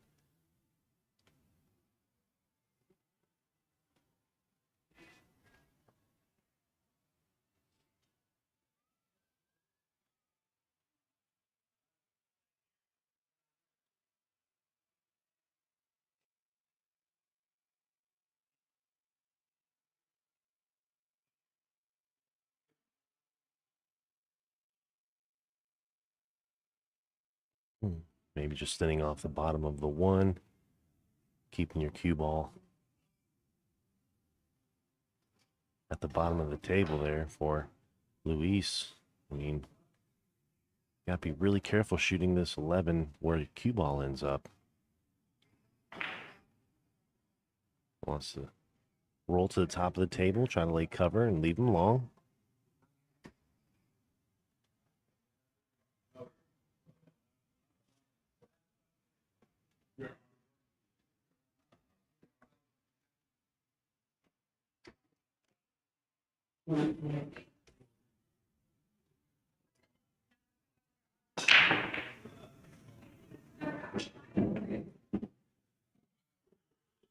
Yeah, that's what I thought. Luis did owe another ball, so 4-0.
Hmm.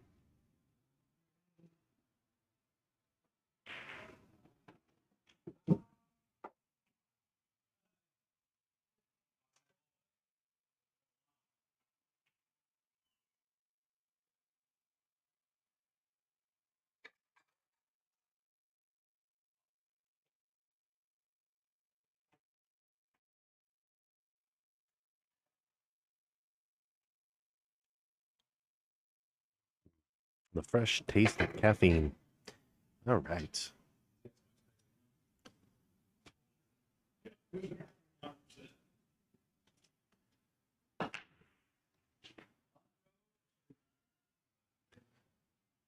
Well, Trapper Don with the go ahead on this game. I mean, the difference between 3 and 1 is a huge difference between 4-0. So you want to make sure to get whatever you need to get done, handle up. I like the cross bank on this 11 here, but you may end up selling out some shots where the cue ball ends up. Plays the 7 instead. Yeah, I don't think that he can see the 2.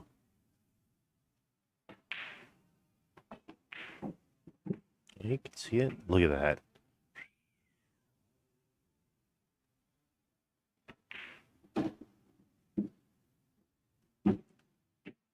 Nice find to play the 2 off the 11. Doesn't quite get to the hole, but Trapper Don's just going to take his medicine here.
Doesn't get enough turn off the top rail and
one ball turn just a little too much, but the 3 lays cover for Trapper to clear it.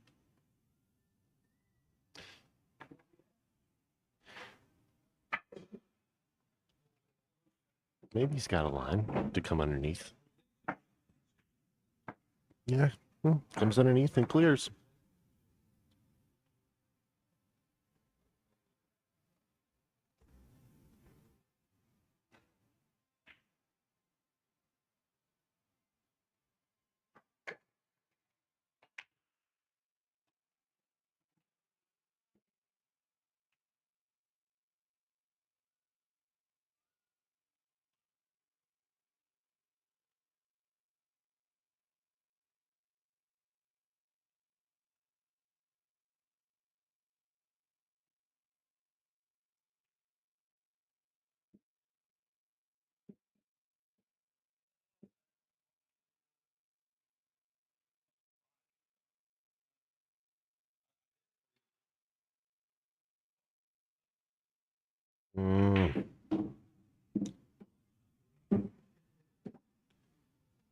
Trapper owes one.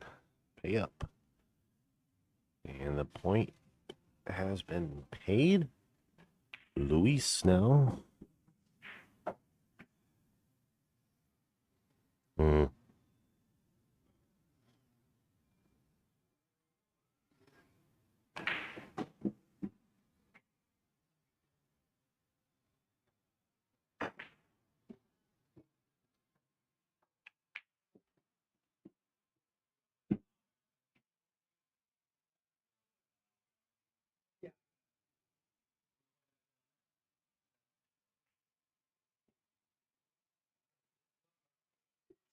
Luis tries to draw out of it, but ends up coming into the 13 on the spot. Now he's kind of stuck. Nothing really to shoot at. Try to bank on this 12, perhaps. Look at this. Yeah, that's a good find. If it holds line. It's a little long.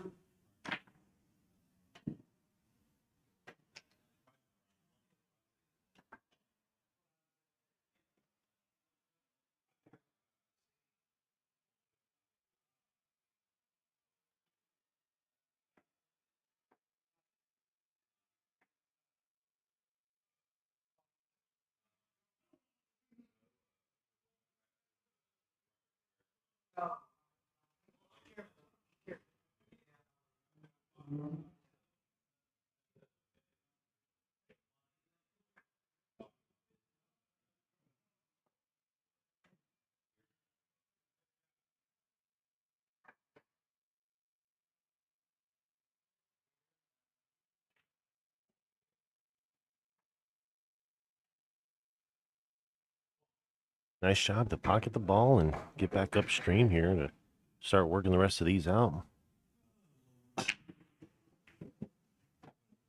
Something to charge my. We have something to charge my. iPhone. Yeah. The new. The new one? Oh, yeah. Mine is. Thank you, buddy. Yeah, you're welcome.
Just a little too thin on the 12, but it's a good shot. Trapper Don can come underneath here, clear 12 out.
I must have missed a point for Luis there, but that moves him ahead in the game count. Now Luis with a comfortable lead, 4-0. You guys are tuned in to Omega Billiards TV. We are live from the Omega Room here at the Derby City Classic.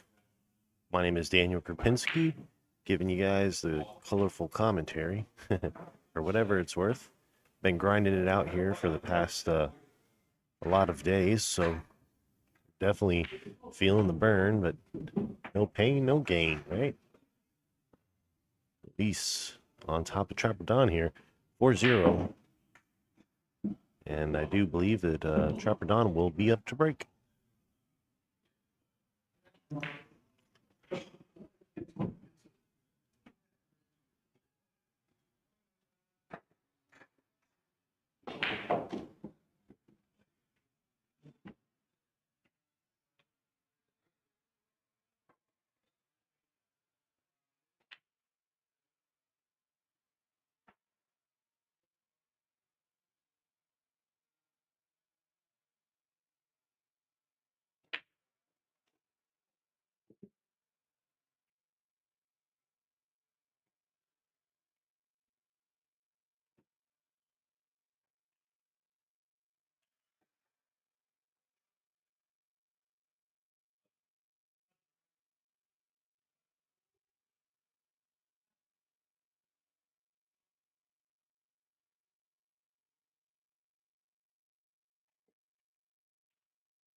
They're playing a little bit of one pocket. Is this format of game? One pocket, each player gets a pocket. Don has to make all of his balls in the lower left-hand corner, while Luis has to make all of his balls in the lower right-hand corner. One pocket racks it, you rack like a normal 8-ball rack. An 8-ball doesn't necessarily need to be where it normally sits. Good point there by Don. However, first player to reach their score, and the weight is on the left. That 10-7 is what the ball count has to be in order to win. Trapper Don now with first ball down on this game. We're going to get back into it, trailing by 4, which is pretty big. Got to slow Luis down here and keep moving.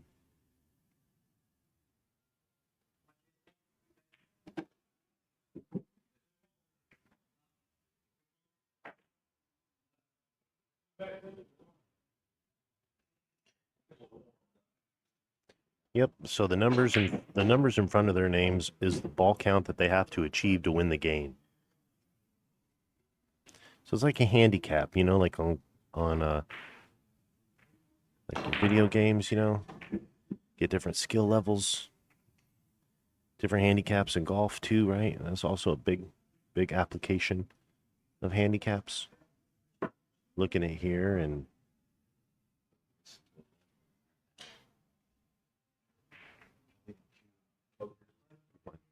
Yes, sir.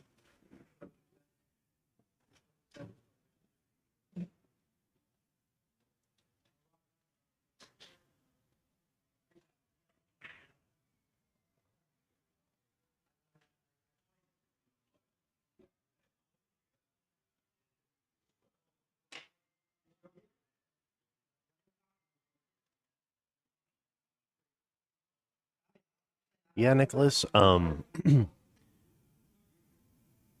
Yeah, it's hard to keep, not hard to keep score, but it's. I guess I had a difficult time understanding and picking it up, so I can understand if I'm a pretty smart guy. I think at least, but I had a look at that shot, great shot there by Luis.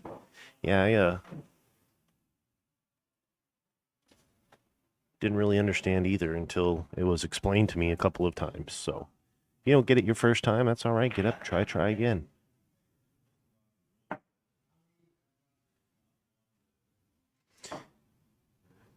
Usually it's played though even, where it's the first person to 8 balls. With 15 on the table, seven's halfway there, so 7-7, and the person to score that 15th ball or the final ball on the table ends up winning. But in this case, Luis has to pocket 10 balls, and Trapperdon only has to pocket 7. So it's called the spot that he gets, and the spot's 10-7. I don't know if you'd say Trapper Don's getting spotted. This I don't, yeah, the way that you say these things is makes a big difference on how it comes out.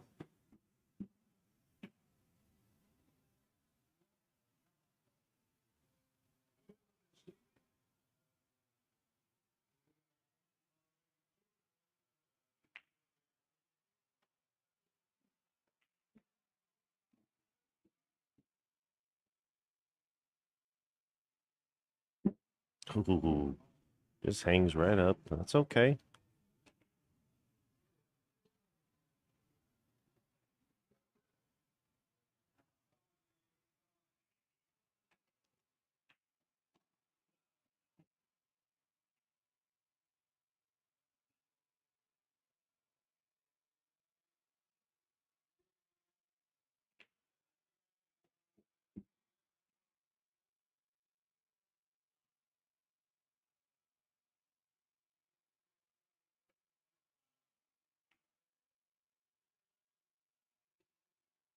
Yeah, just then right off the bottom of the 4.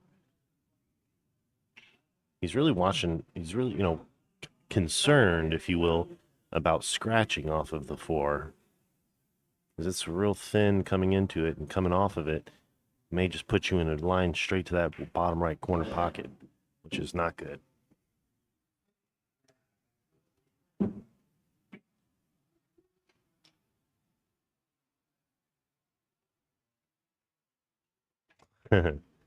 Yeah, the strategy definitely is a little odd for 8 ball, that's for sure.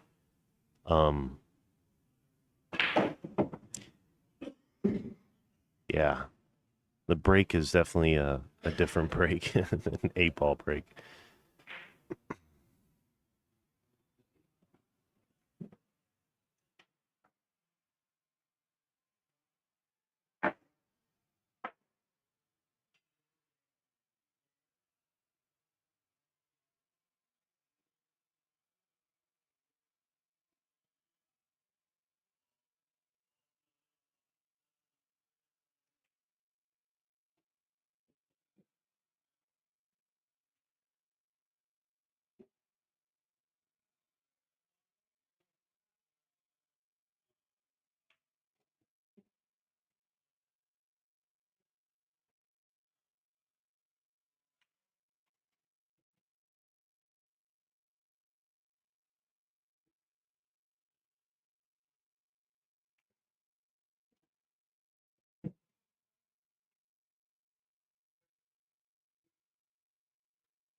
Well, Trapper done. I missed that. He must have scratched. I knew. I thought I missed that.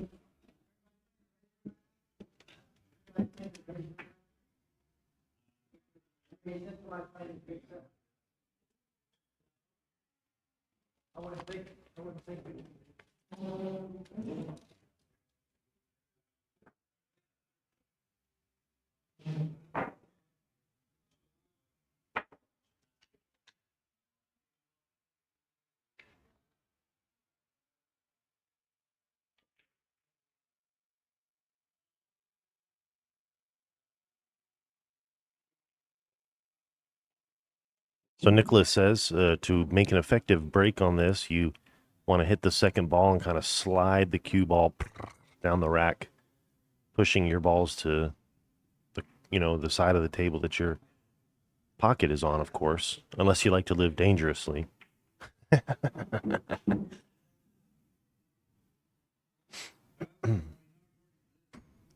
think he's going to try to clear the 3. Good shot there. Nice little tuck by Don.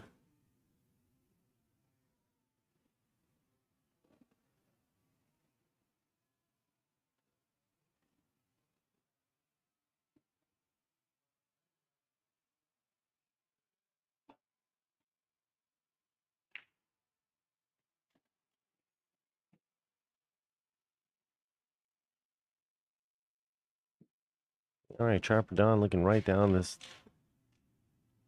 12 ball.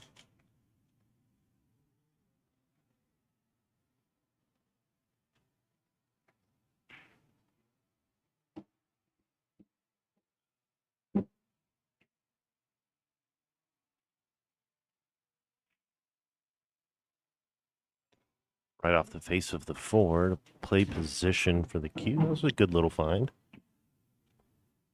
Now we have Luis up here. He was on the stream, matched up. I forget who he played against. They raced. They had a pretty good race where Luis ended up coming back and taking the victory. We've watched so much pool this week. It's kind of all blurring together for me, so I apologize. But what we will do for you is edit all of these matches, so that way they'll be one by one kind of edited and get those uploaded for you as quick as we can. And make sure that you're subscribed and following us on Facebook, so that way you can see when we share the stream out and get that get those videos uploaded for you.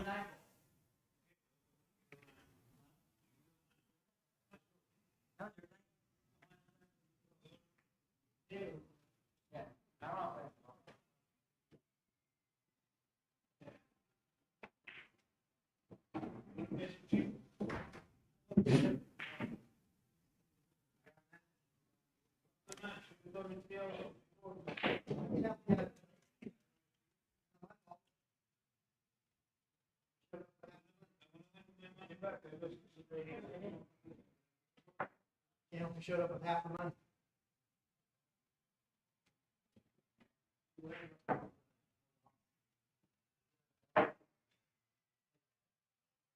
Julio?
Hey, somebody playing next there? Not that I'm aware of. Would you like to play? Next. Yeah, what's happening after this? Nothing scheduled, Eddie. Huh? We don't have anything scheduled. Okay. Can I play me and the Philippine guy? You and James? Yeah, Okay. 1,000. Okay. Where the hell my thing go? All right, we got Eddie. He is going to be playing James from California. I don't know where Eddie's from. I need to ask him, but that's the match we're going to have coming up after this.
Ooh, close shot there by Luis.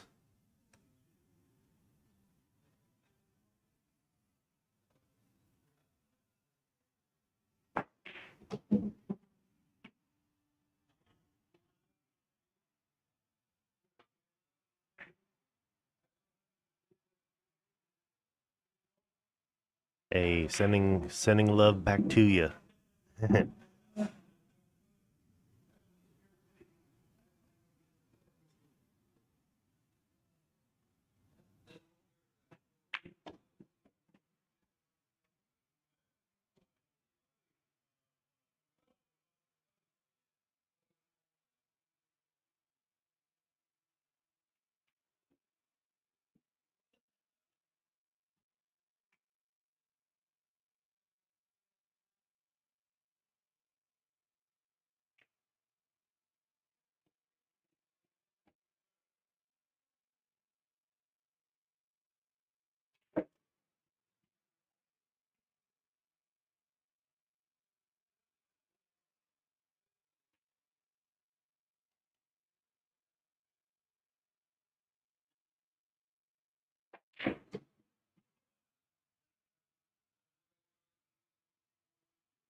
Northern Illinois in the house.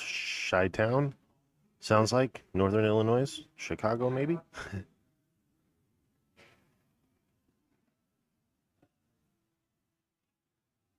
Well, Don here. Needs to shape up. Ooh. Dang. Man.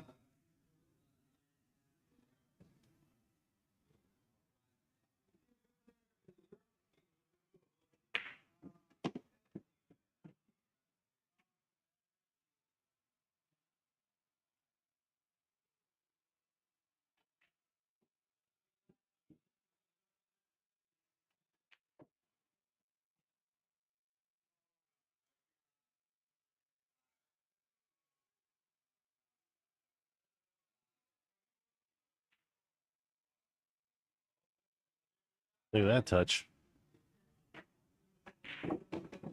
Doesn't quite get there. That's a good shot.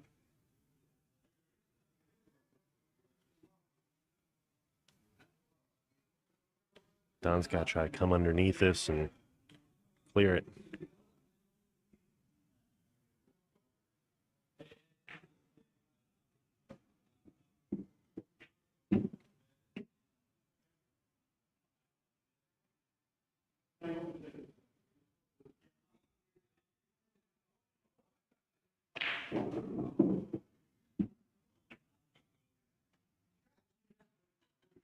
South Carolina in the house. What's up, South Carolina? We got worldwide audience here. Amen to that. Oh man, that's rough.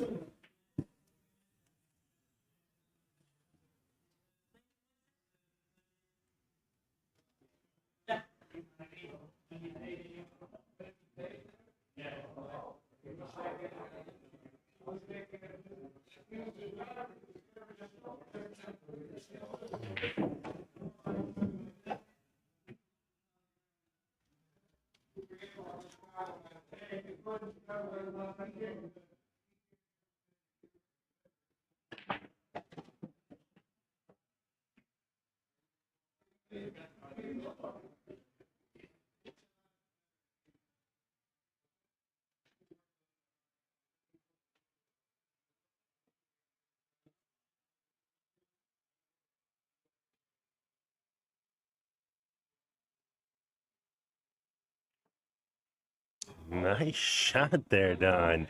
Hey. There you go, buddy. That's a little confidence booster. Put a little pep in your step.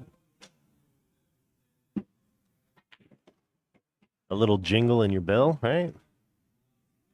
All right.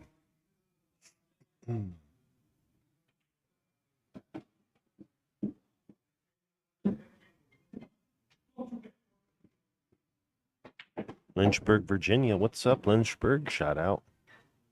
Lynchburg Lemonade. What's up?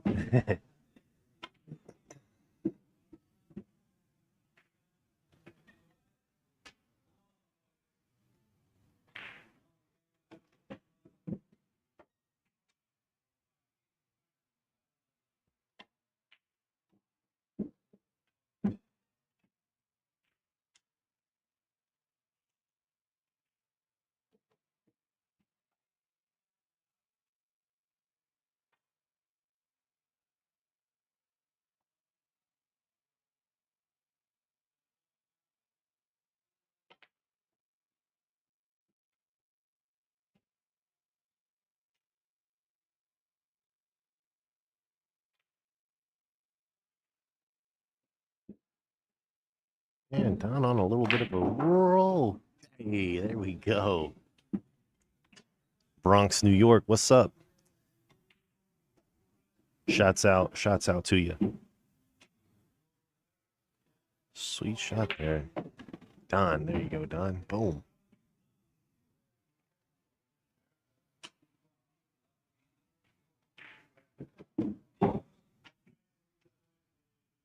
A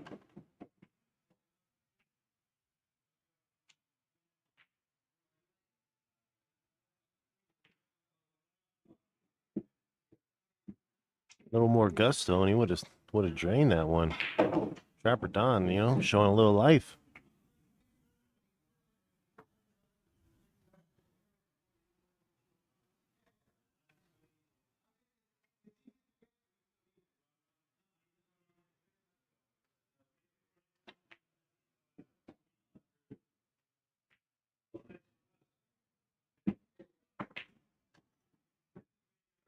Yo, what's up, Chattanooga, Tennessee? All right, got a lot of representation here in the chat. Trapper Don now trying to get something started here to get on the board. Luis up 4-0 in the set.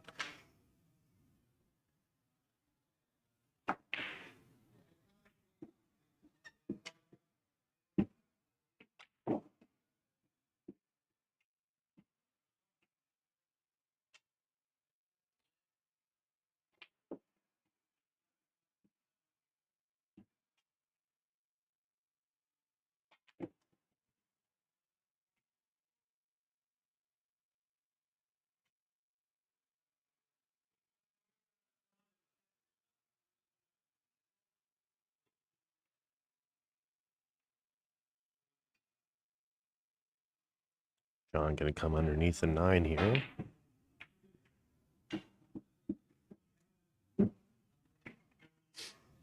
Okay, well, he steps right up and wants to try to. Ooh, that was a killer shot. That's a good shot. Yeah. 100%.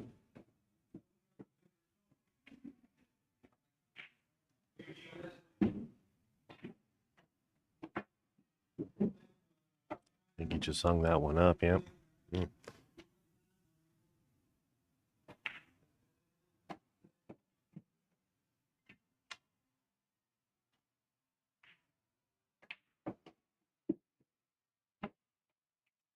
Nice clear there here. See what Luis is going to come with.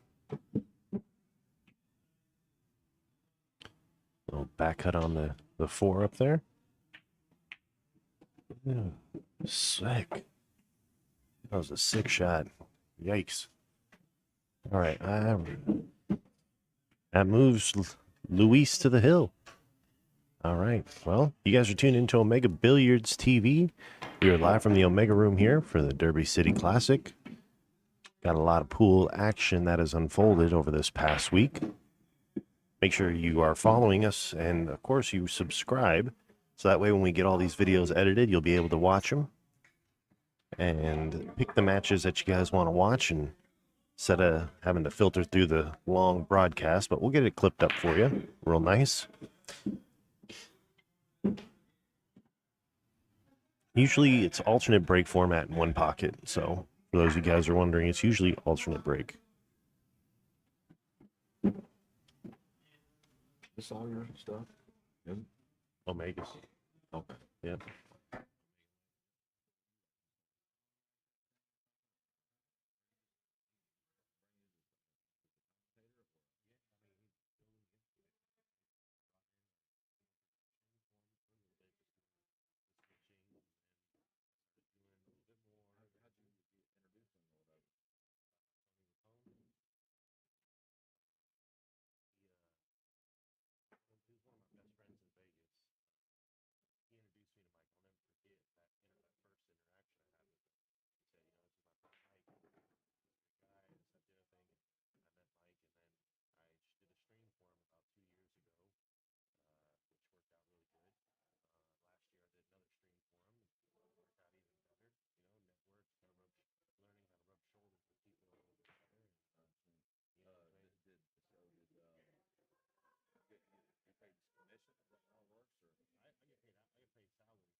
A golf club. We have golf club. It's on the fucking bar.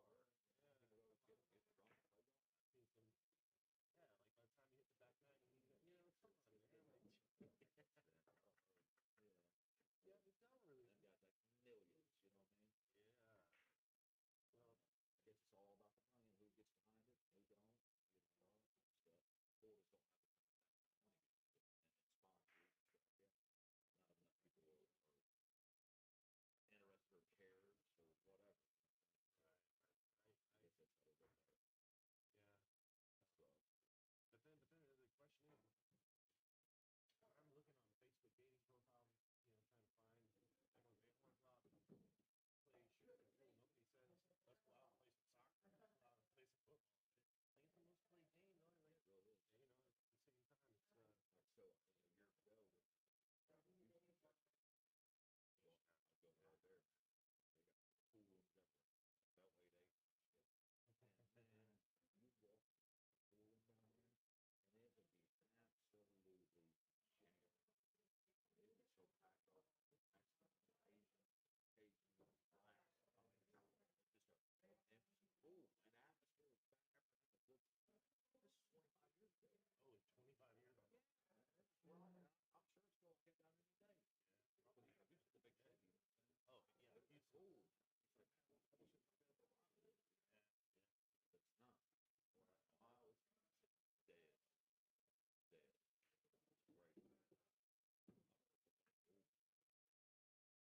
All right, guys. Well, Dave W. I just met Dave W. Oh, Luis walked away with that one. Next up on the stream, we're going to have James versus Eddie. 10 ball. I'm going to figure out the race and what's the temperature. In the meantime, I'm going to take a quick break, grab something to drink, and we'll be right back to get this next game underway. Hang tight here. You guys are tuned in to Omega Billiard TV.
All right, so this is going to be a race to 10 here that we just got started. Let me get the scoreboard and everything changed out and updated here for you. We got Eddie in the hat, up shooting. And, all right, actually, that's James. I'm sorry, James was up shooting. Eddie is the one that's coming up to shoot right now. Edouard Bregu, I believe his name is.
Do you have something to clean the table?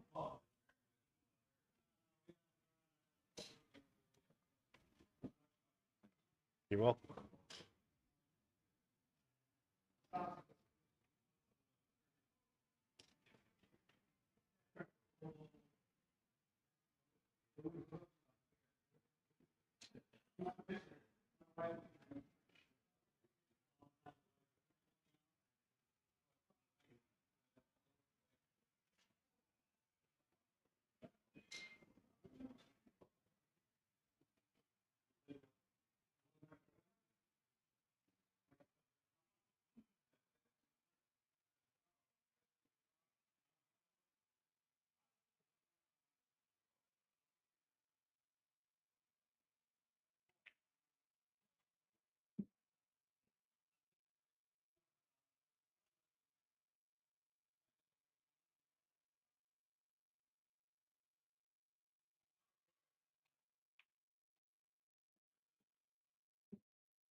They just locked horns.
All right, guys.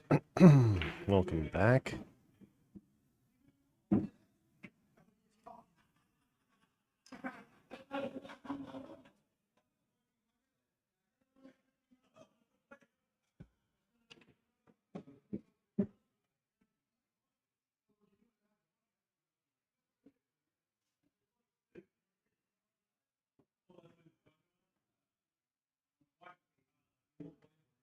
Well,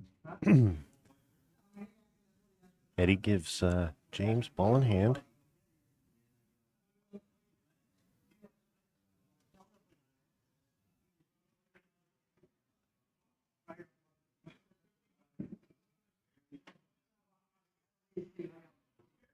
I know that James is from California, Southern California, I believe.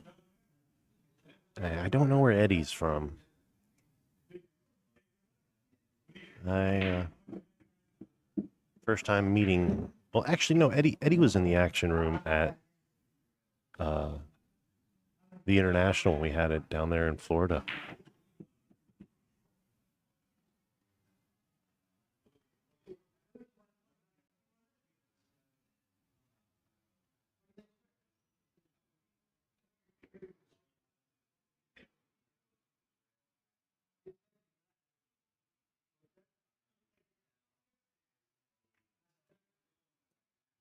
Good shot there on the 5. Well, 7's a little.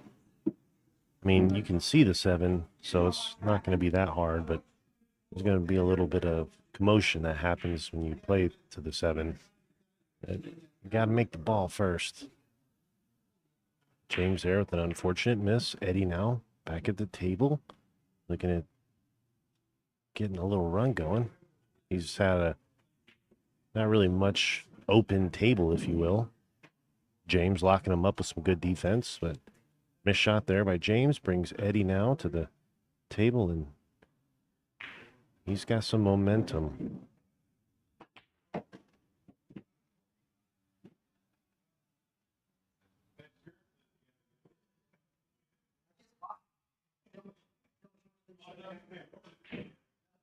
Oh.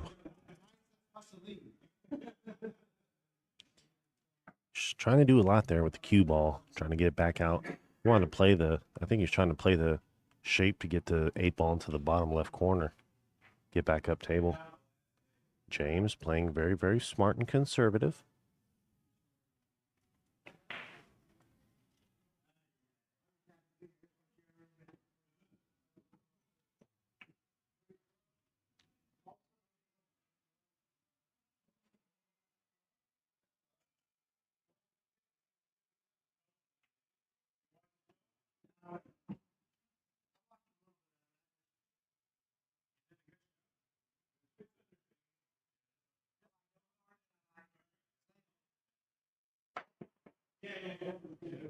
Oh, man, what a shot.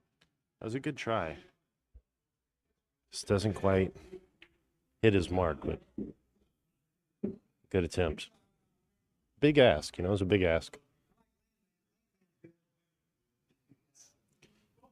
All right, so not the easiest shots coming up.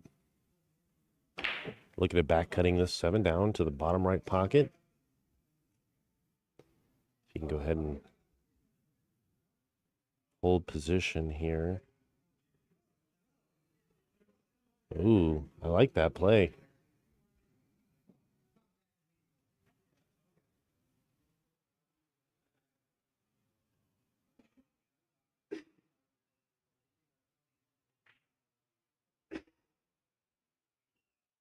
Nice shot.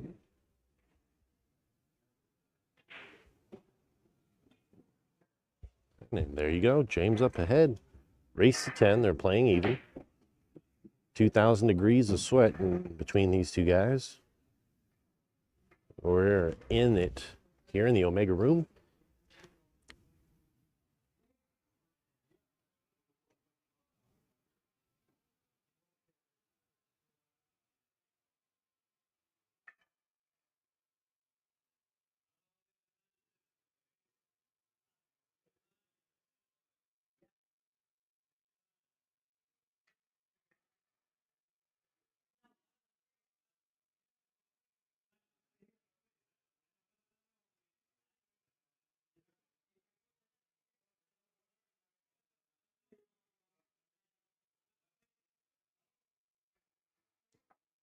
Eddie giving his opinion about the rack.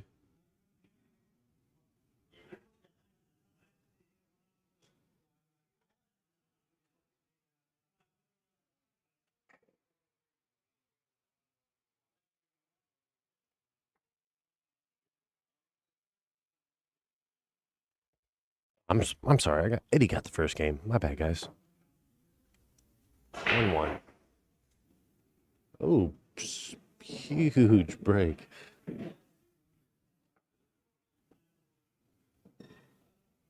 Wow. He creamed those.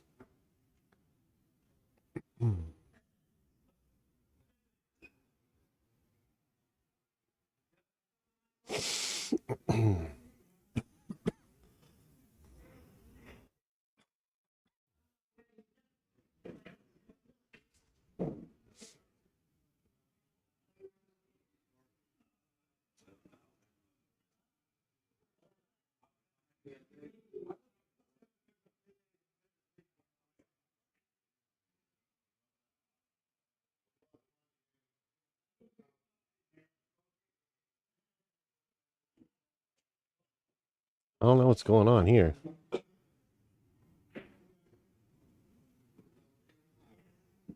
Maybe is he being given the 9 now? No.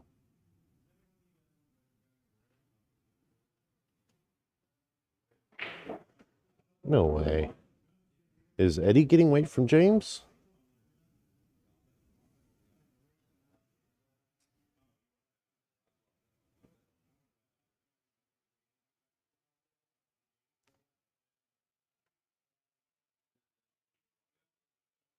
They didn't say anything about weight whenever I asked them about the match, so.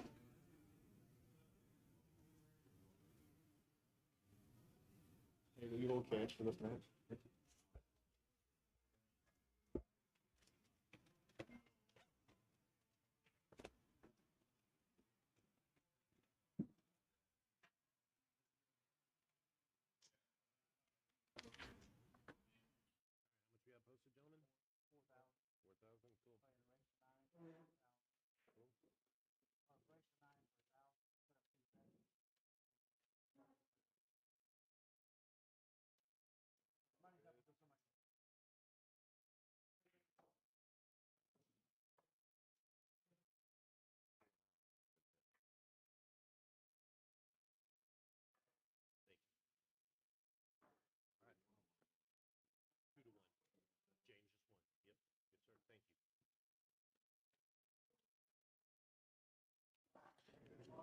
All right, 2-1. James looking good.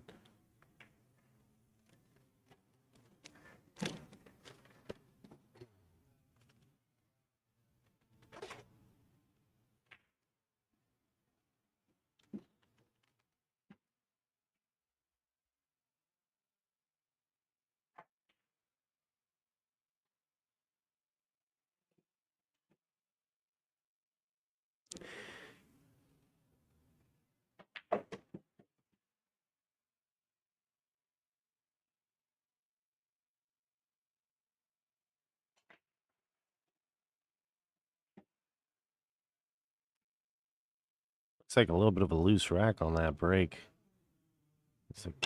But anyways, dry break here. Eddie now looking to get back in this. He's going to den off the 1 and just send the cue ball. Oh, trying a little back cut. So going to say he's going to send the cue ball flying and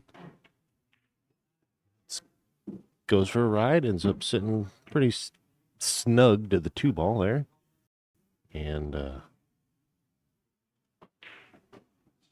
Eddie here looking to cut the 2. Good to go. Now he's in a little bit of trouble. Not a clean line to get to the 3. He's either going to have to kick off the right long rail or go to the air, and he chooses plan B here.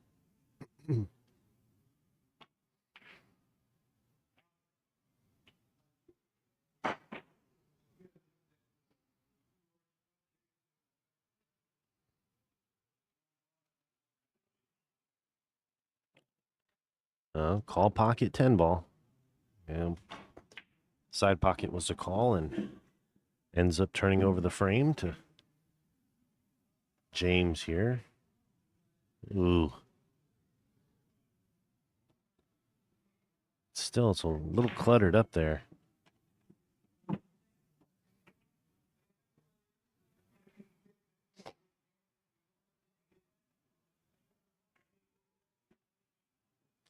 Nice little move there.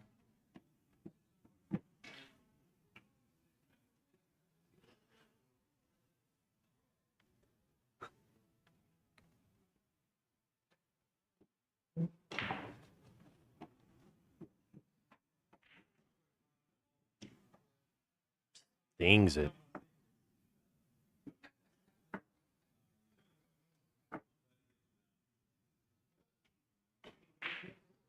Oh, maybe just a little too confident on that shot. Didn't take his time. Maybe rushed it a little bit. Well, point is he missed it. James now here with a lot of movement he's got to make here happen with the cue ball. Playing the 6 into the right side pocket and being able to maneuver his cue to get down to the 7 here at the bottom of the table. Okay.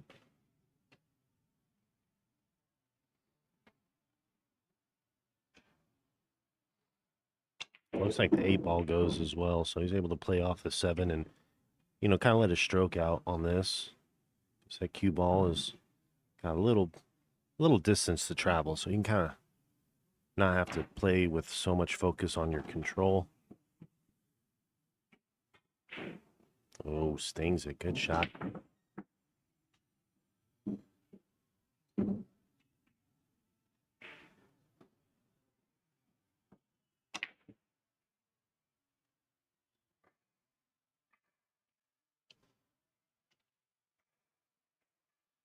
Well, another game for James. Big thanks to all the sponsors putting this event together. Diamond, Acme, of course, Omega, Off the Rail, Simonis, Aramith, The Action Palace, of course, Carlos Sanchez Promotions, Oscar Dominguez's pool hall out there, Hard Times. We've had ourselves some pretty good sweats here in the Omega room. James to break here, leading by 2 with a scratch on the break. Unfortunate. This gives Eddie an opportunity, though, to get back into the game. Ball in hand. No problems really present themselves on the table. See what he can make happen here.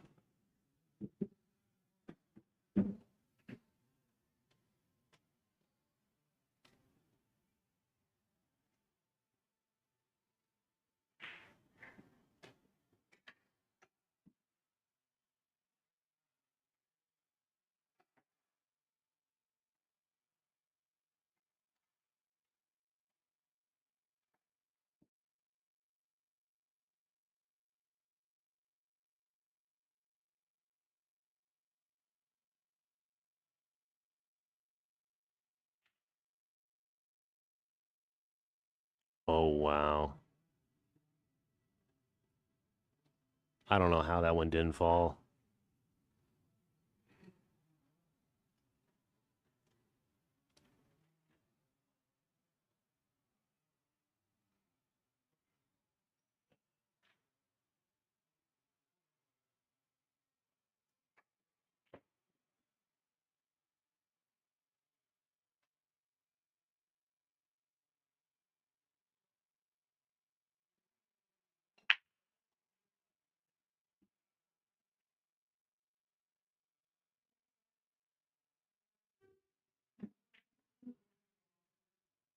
Oh.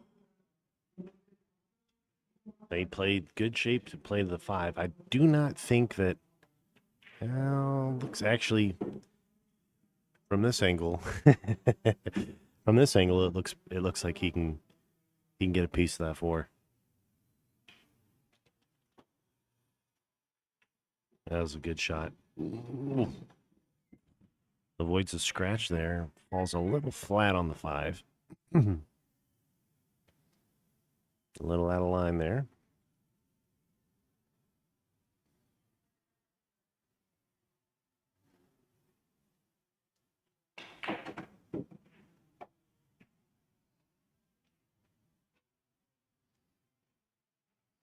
Eddie plays defense.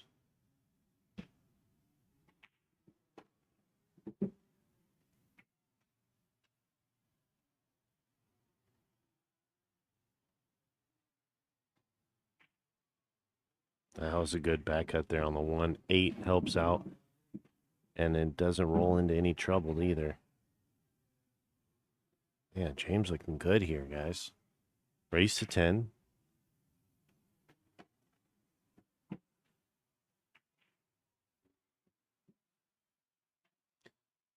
shot to shape up nicely here on the 8 and play back for the rest of this rack here. Looks like James is good.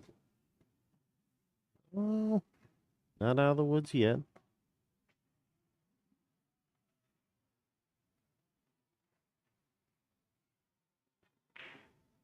And James gets that one to go. Looking to take it now 4-1.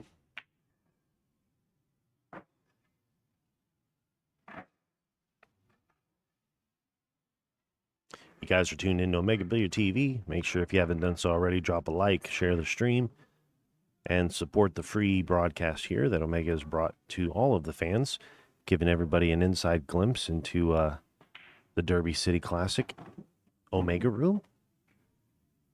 As James now pushes his lead ahead, 3 games with the break as we race to 10.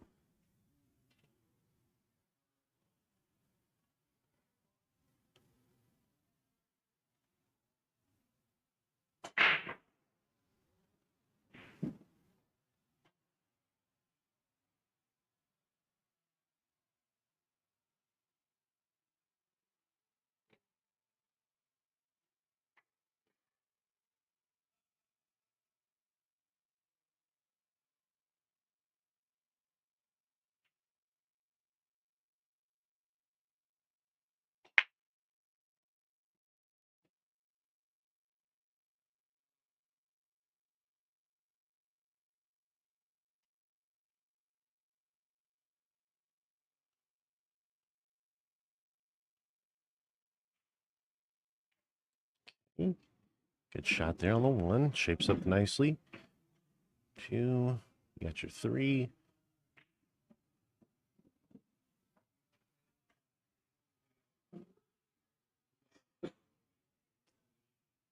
Don't want to get too loose on this one. Hold it pretty level.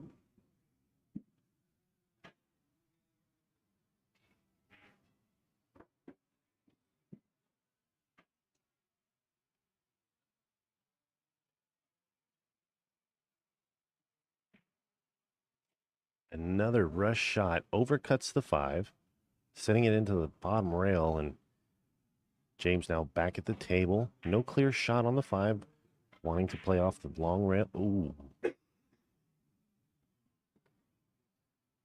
It's a good try, but almost had to scratch there.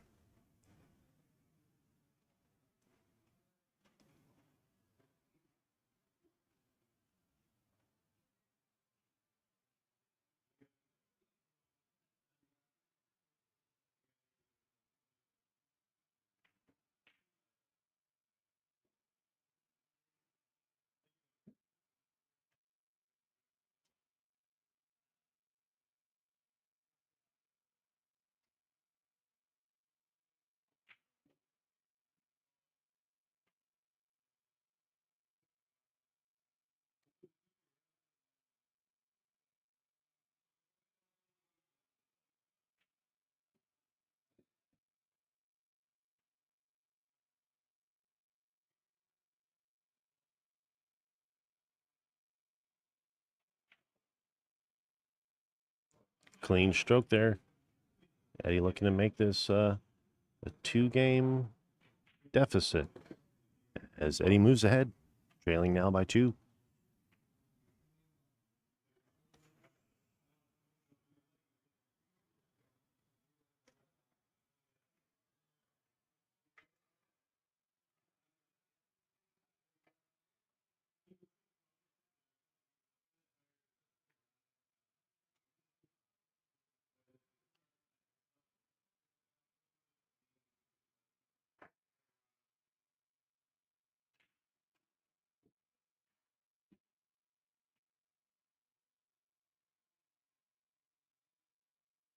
Good afternoon, everybody.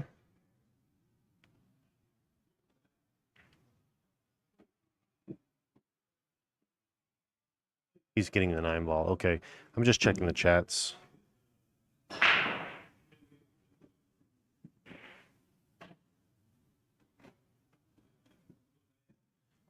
Okay. Big break there. Nice little combination to open up for Eddie.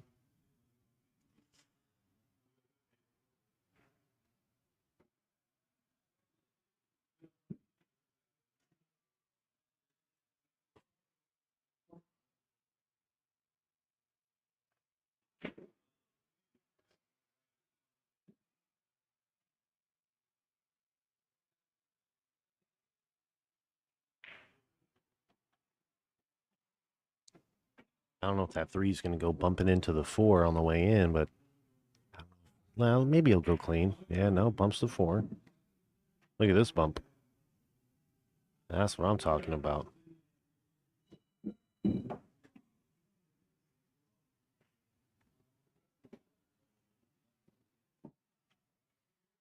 Good job staying in shape here off the 5.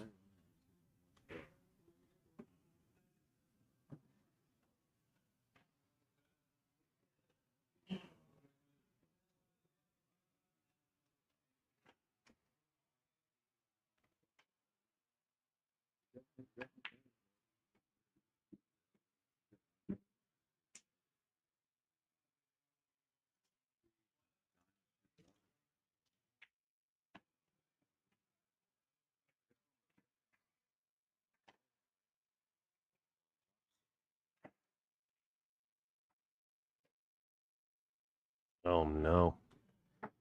Sheesh. Tough break there for our boy Eddie.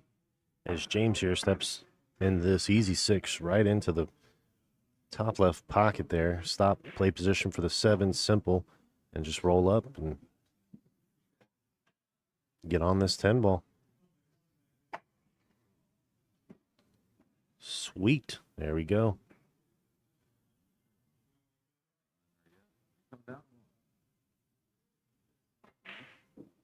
And he drains it.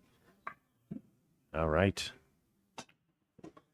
James putting on Eddie here in this race to 10.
Big break over here for James as he starts off now, top of the 8th.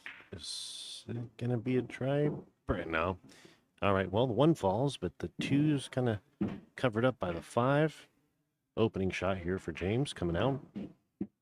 Being able to play and maybe send your cue ball back upstream, thin off the 2, and That's kind of where you did not want to end up. Eddie's got a lane here to take this 2 into the bottom left corner, but he opts to play a little defense. You can kind of read Eddie's body language. He's a little frustrated, he needs to kind of work through that, or it could affect his game. Not happy being down by 3 in this set. I wouldn't be either. I don't blame him, but that's where you're at. You got to move out of it, you know? Can't stay there.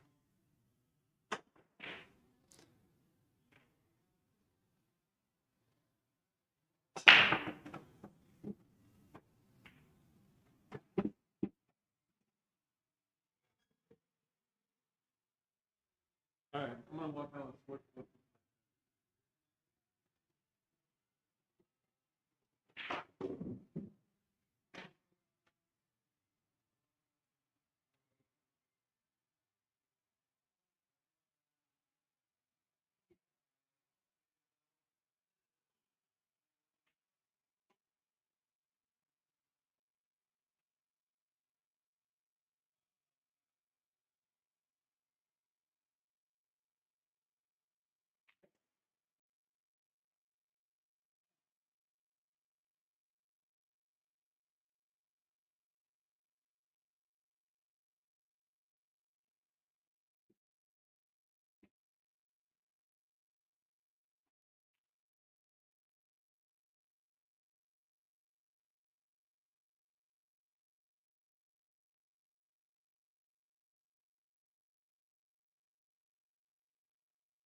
Squeezes right by the 10 and sinks the 5.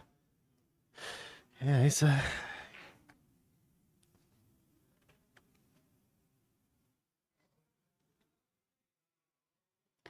trying to measure up how far out he's going to come, needs to get, so that way he can get a good angle off of the 6 to play the 7.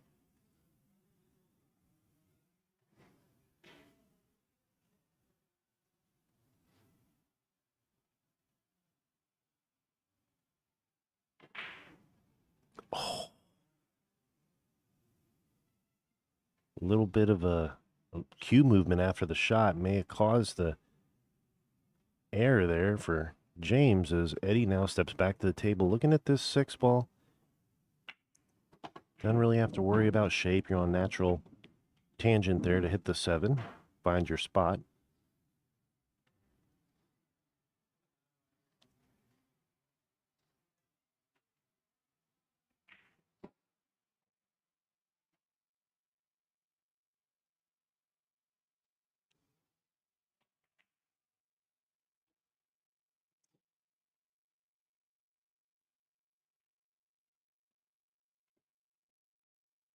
Leaves himself a little steep here coming into the 9, but Eddie now showing a little bit of traction. Oh, man. Yeah, you can see the concentration in Eddie is just, it's not there. It should have took a little more time. That was a very important game there that he just kind of let him get away from him. Anyways.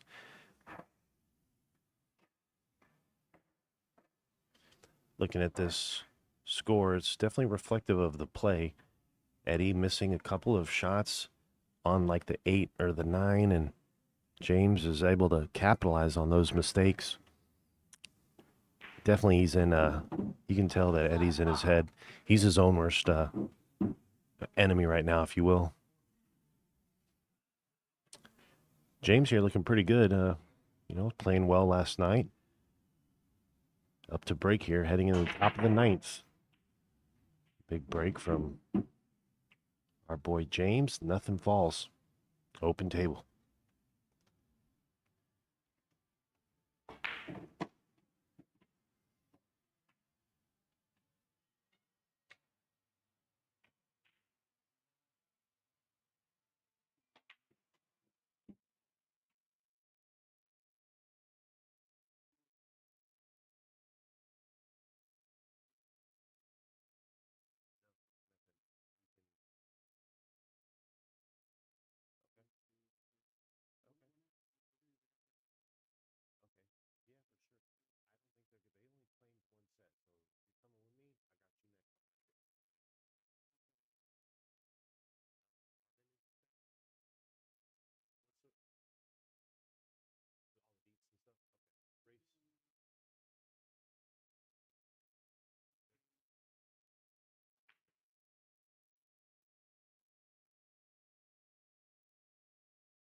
No dice.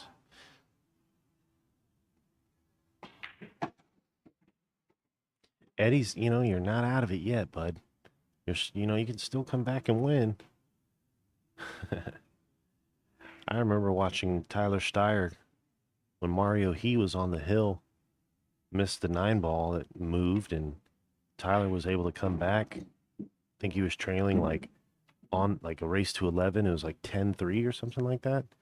Tyler Steyer was able to come back and he won. So really, it's one of the things that we all talk about is how much that mental game plays into this equation. You can definitely see that Eddie is in his own head right now, and James is a little more free rolling, if you will. A little shooting, moving a little better. Eddie just needs to, focus on the shot at hand. If came up on a couple shots earlier on in this match, he was unsuccessful making, leaving James a couple of opportunities to get out a little bit easier than he wanted.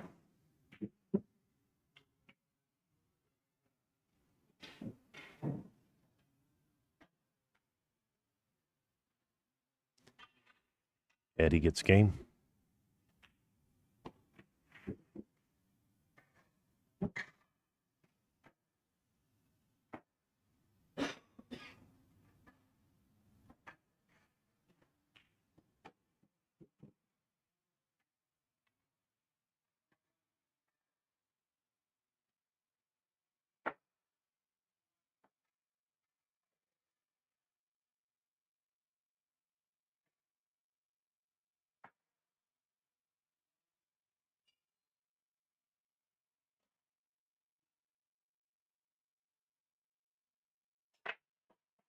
Big break there by Eddie. Smashed him.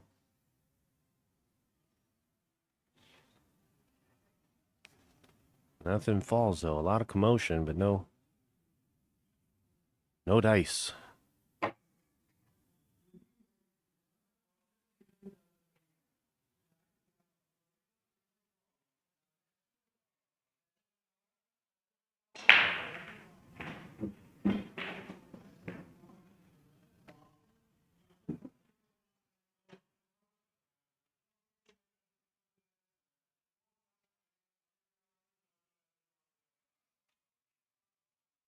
Then cuts off the 2. 5's able to help him hold his line.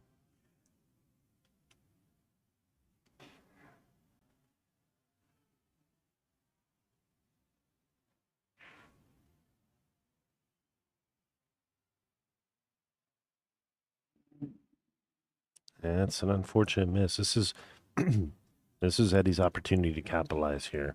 He got a little work to do to get to the 5, but I think he's got a good angle here to come after it.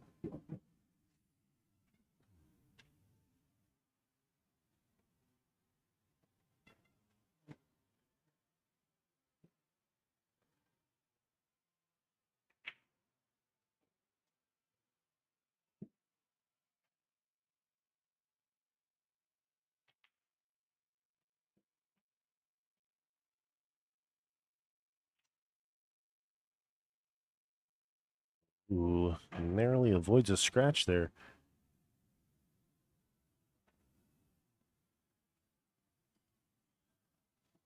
Thin cut on the 6.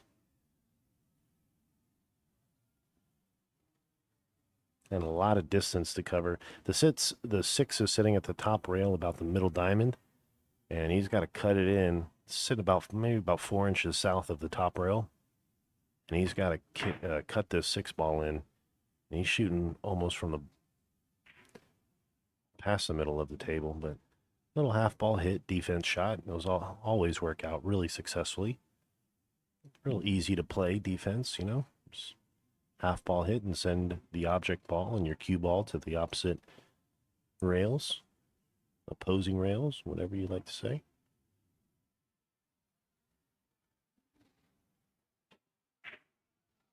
Look at this. Wow, good shot. Banks the 6 in with confidence. And it's going to make you a little happier stepping into this 7 and looking at the pattern that James can play here.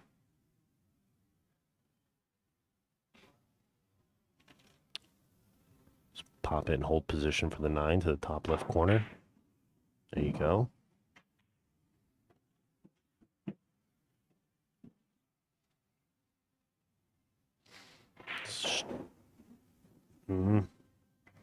Okay, there we go.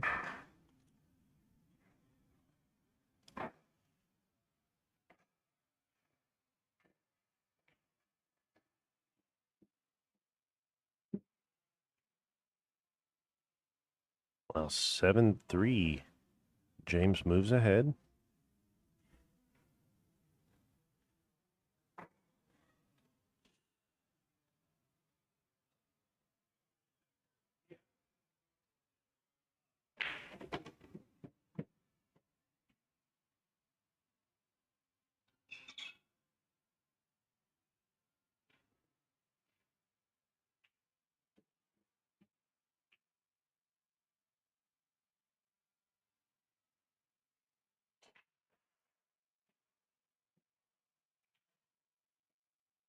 Big break there from James. Wow. He's been having a lot of success with his breaks.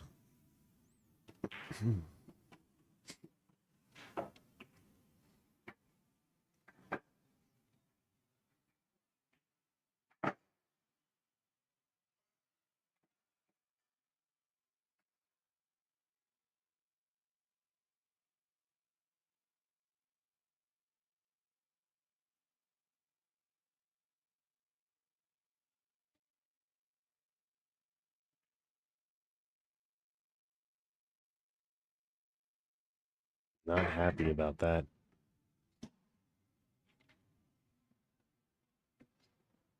Not happy about that at all.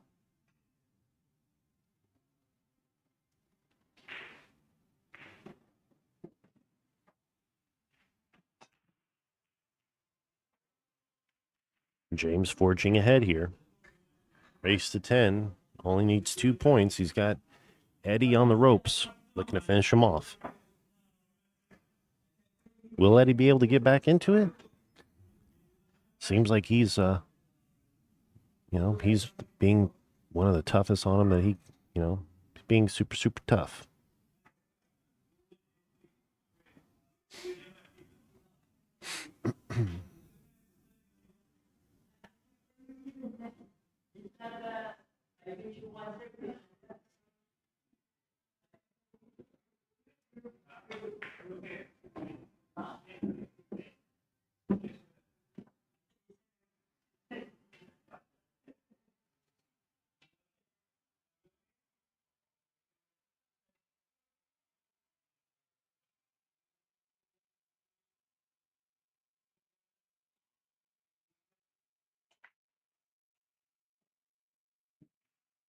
Okay.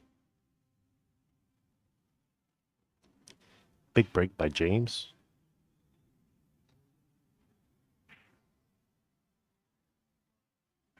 Nice defensive play to kind of contain Eddie.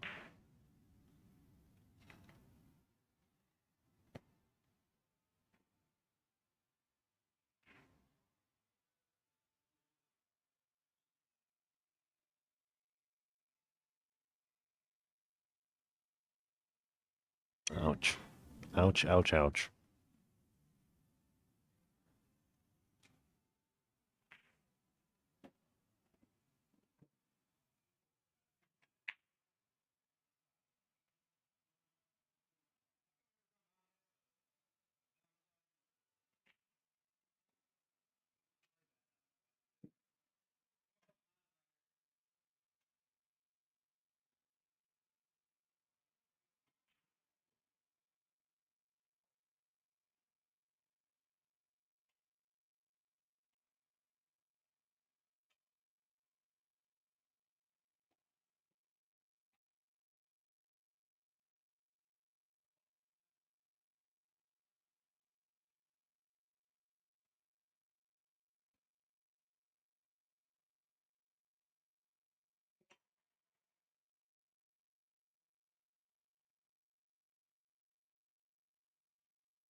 Ayo. Eddie's looking like he could be on the hill here. I don't want to speak too soon, but this oh wow. Nice little chain reaction there.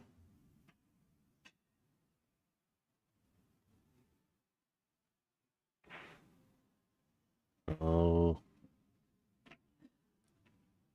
Leaves a long cut shot here for Eddie.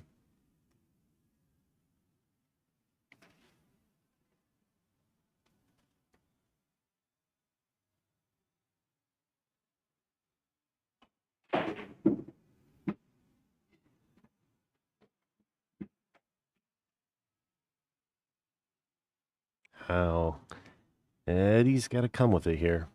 Eddie's got to bring the heat.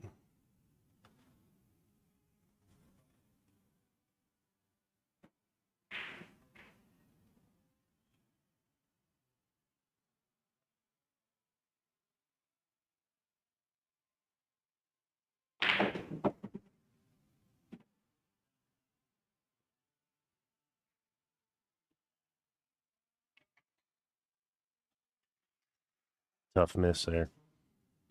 Now we're going to have a little bit of a defensive battle here.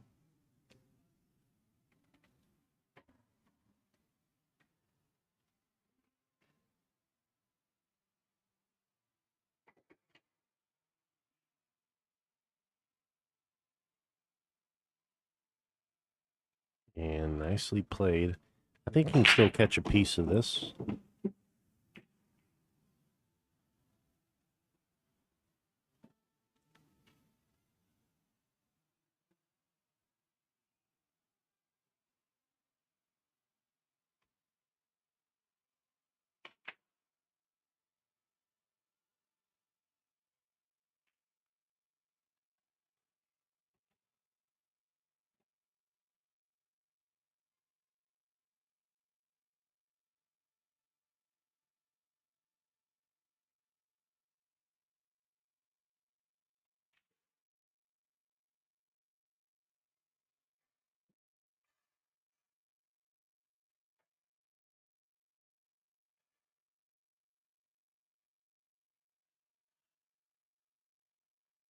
And our boy James on the hill.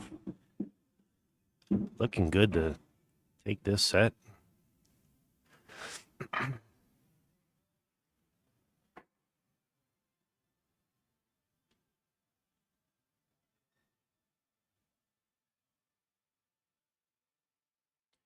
All right, well, James on the hill with the break.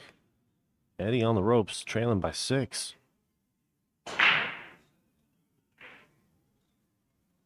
Well, try break. This is his opportunity. Oh, spoke too soon.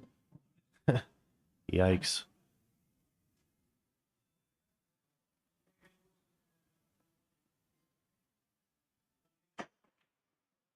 Drains that one shot. Great shot.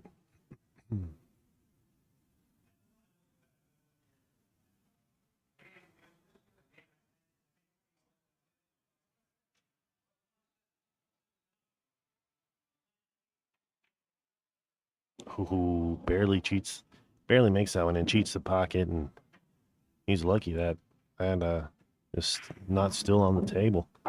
James now, good shot on the 4.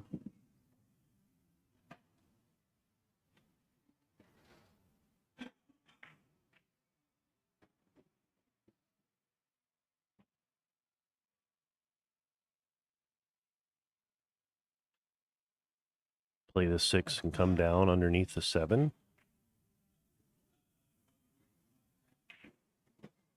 A little bump off the 7 may even helped out a little bit better, but he's going to go to the defense here.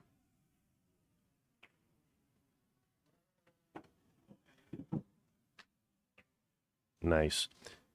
Covered up by the 9 ball.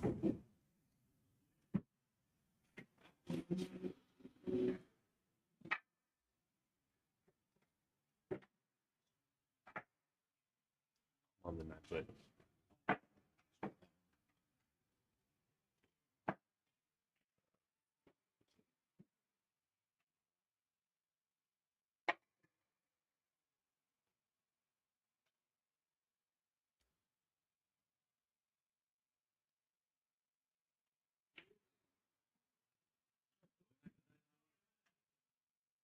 Do anything today?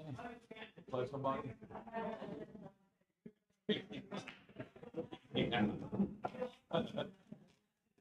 Everybody got the STD, man.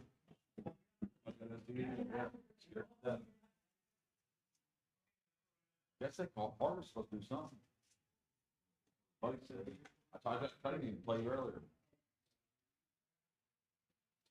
all right. And Eddie not happy with the spot that he gave James, and looks like they're going to run it back and play even. You saw him how they pulled the insta flip. That was the insta flip move. All right, well, we'll get the score reset here, guys, as we lock in for another race to 10. Believe the heat's still the same. I don't think anything changed. I think Eddie just was not happy with the spot that he was given to James here and wants another piece at it.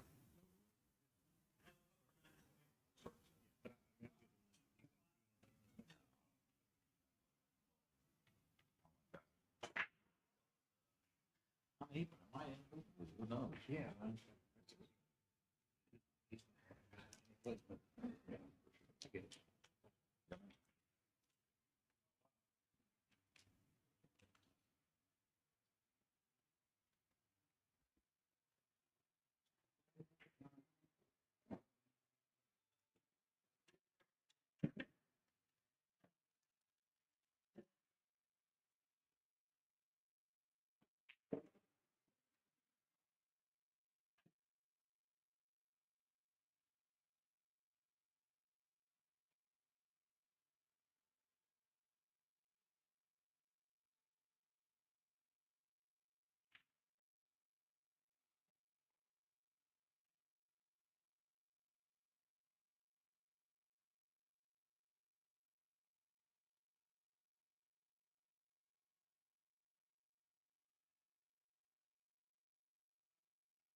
Yeah, James is stroking him good. Try to come and attack that little cluster that he had down in the bottom left corner of the table. 5, 9, 10. Eddie played a defense, pushing the 9 into the 10 and kind of clustering it and cluttering it. I learned that shot. You know, it's like if you don't have a shot, make your run out on your opponent that much harder. Because if you're going to give up ball in hand, might as well put him into a situation that even with ball in hand, he still is going to have trouble running out. Sometimes that's a big risk to take, but no risk, no reward.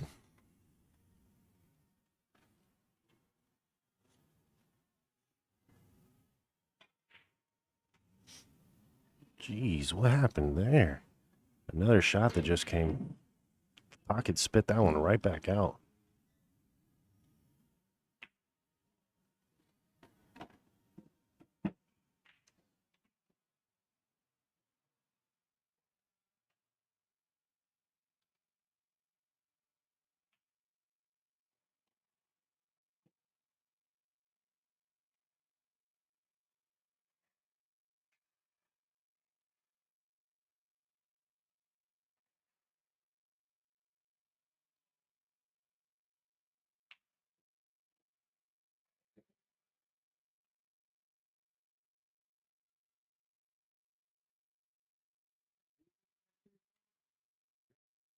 Oh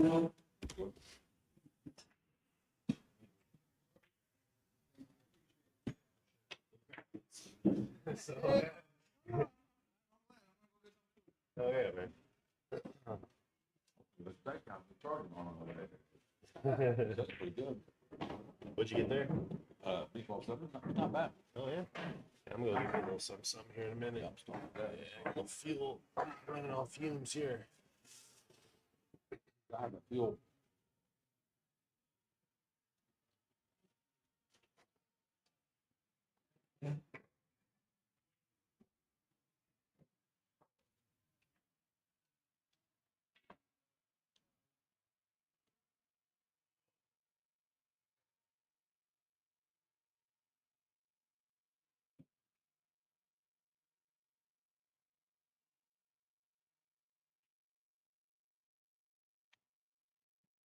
All right, guys. Well, since these guys got right back into the heat, and I'm going to go get some food so I can get fueled up and power through the rest of this night, evening, and morning with you guys. If you guys look at the top of the table, you'll see a quarter that moves.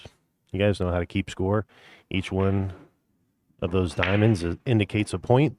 The first set, James was spotted the 9. Eddie lost the first set, was in a insta-flip mood, and they're running it back. Race to 10.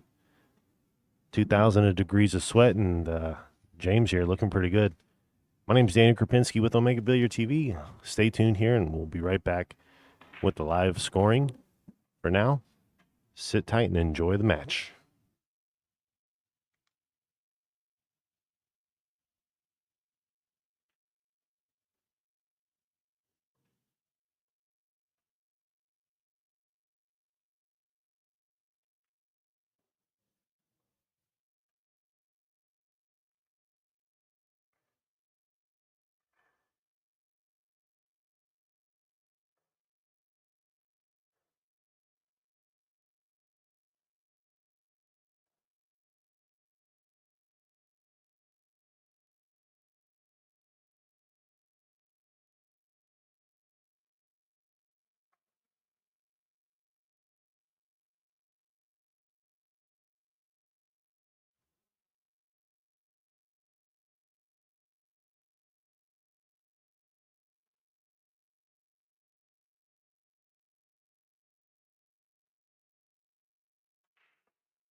All right, guys. Well, there's a little dispute over there on that other table. We're gonna hop over to this one. This is some really good action.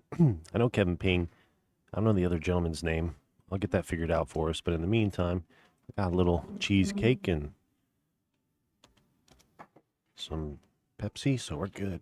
It's Kevin, and he just took the lead. 1, 2, 3, 6, 7-6. Yep.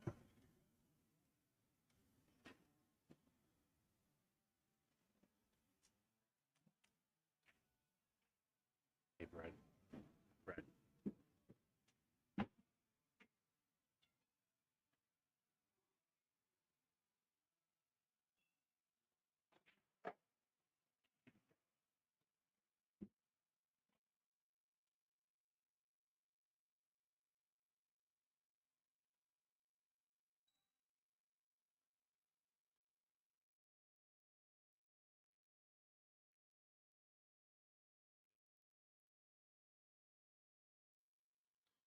All right.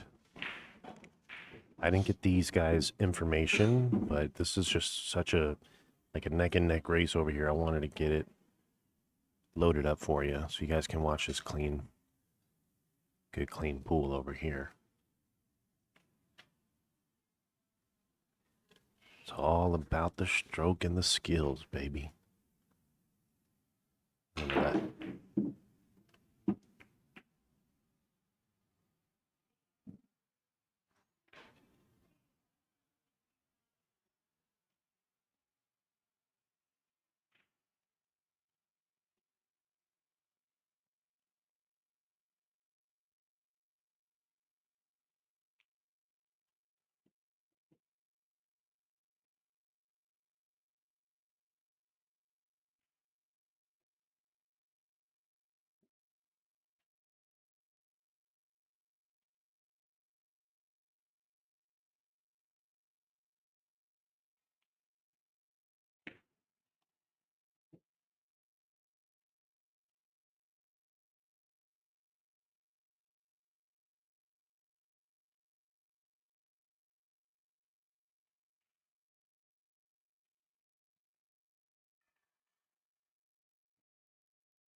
Great shape to get the 9.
Gentleman move. He accidentally hit the 7 and asked his opponent. His opponent said, all good. No drama. Just good strokes. Look at this. A little two-way, though. He may be hooked behind the 4.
Kevin's opponent here. I'll just put him as Kevin's opponent.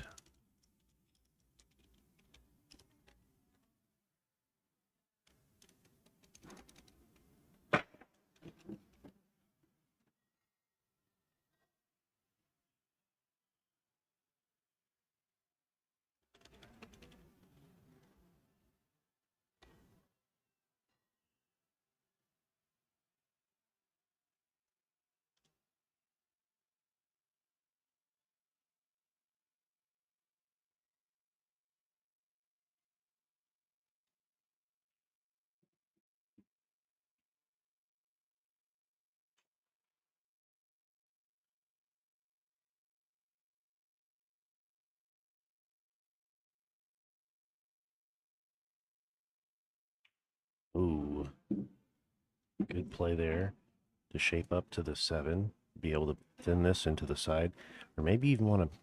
No, I'm playing this to the side if it's me. I know I'm going to have to do a little bit of maneuvering with the cue ball.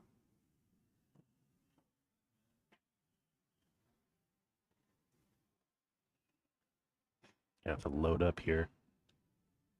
Not a top to be able to come back to the other side of the table.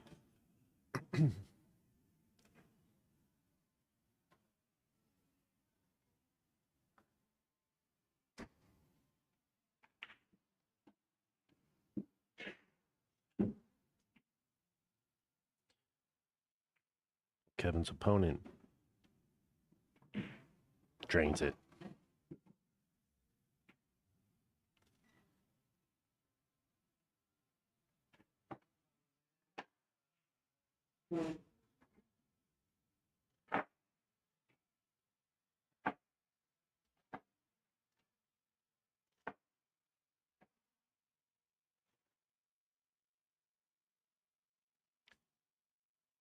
And since we just switched to this table, I don't know if it's a race to 8 or, I'm sorry, a race to 10 or a race to 11. But from my experience, it seems to be like the 11 is the number. You know what I mean?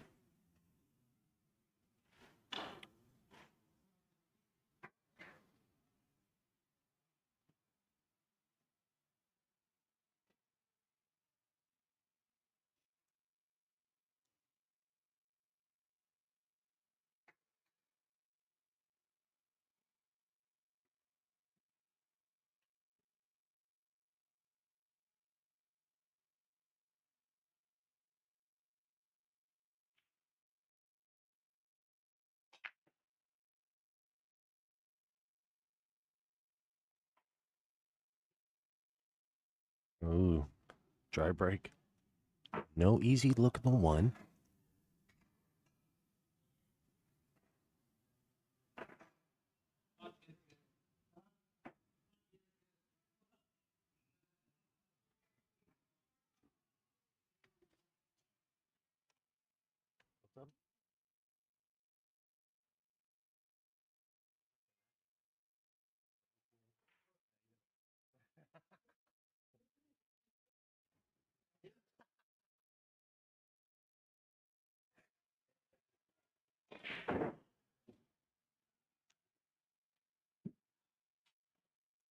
Okay, Kevin with a push out. And do you give it back? Do you go for it? What do you do here?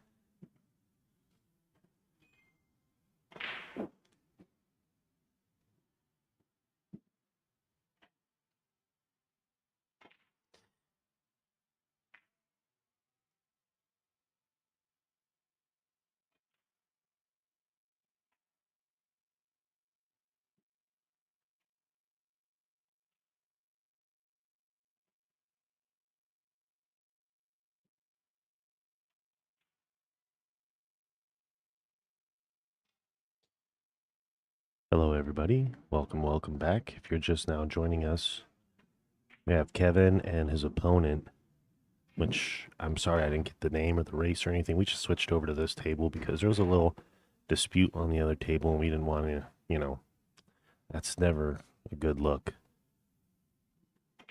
So we're just going to sweat this one out because these guys are going back and forth battling it out. And this is some good pull.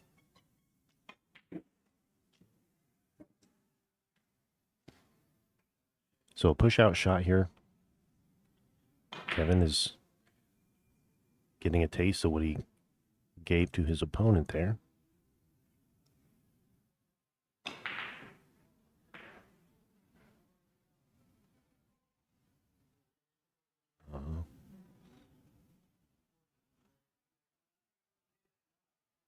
He may have a line.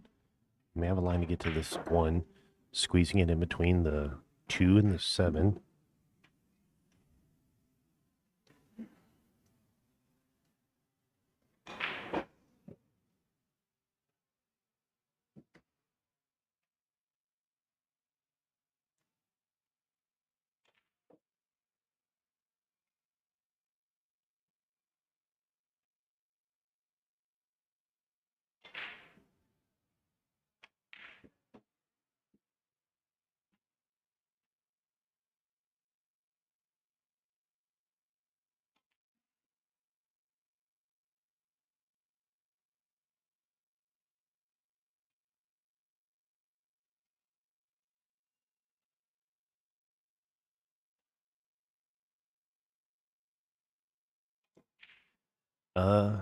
There was some dispute. I personally do not have the time for that.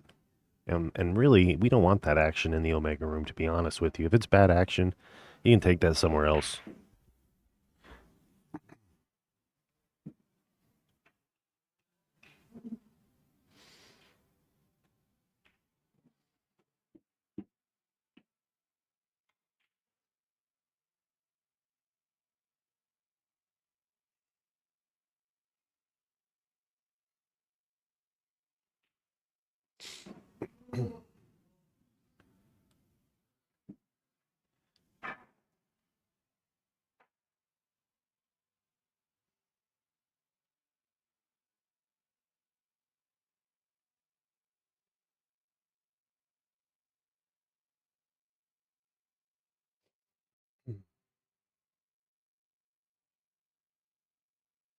Kevin with the 1-game lead over his opponent here.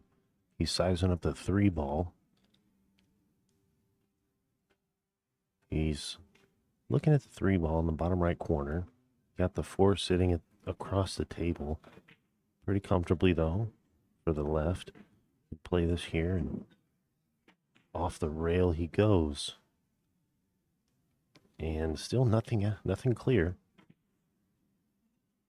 Still a little foggy.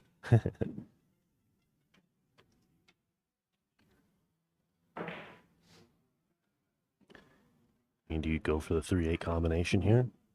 Or do you just play defense?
The winner of the Don Lewis match, Luis came back on Don. That was another really good match. Dave, what I'm going to do is after the event's done, I'm going to go back through all the footage and I'm going to edit everybody's video.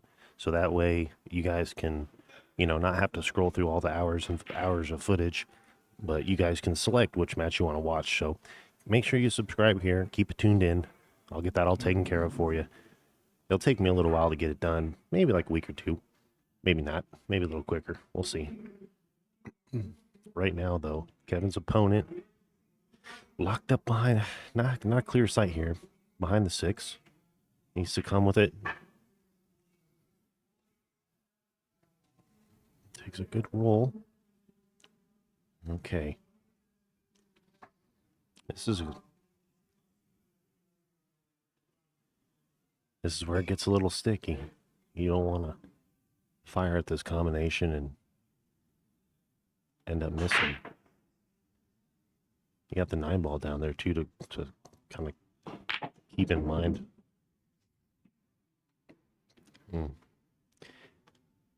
Tough.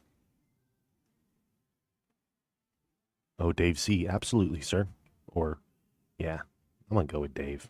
You're a dude. Yes, sir. Yeah, we got some really good matches that have transpired this Derby City in the Omega Room, so we'll get those all touched up. Right now, Kevin and his opponent here are locked horns.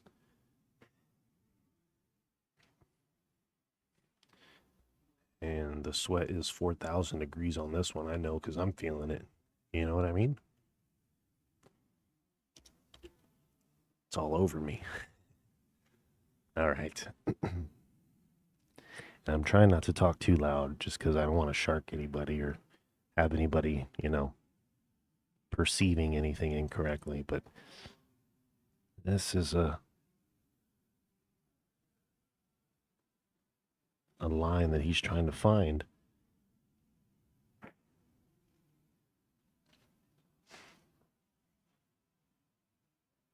For a 4K TV in the middle, these guys are sweating for.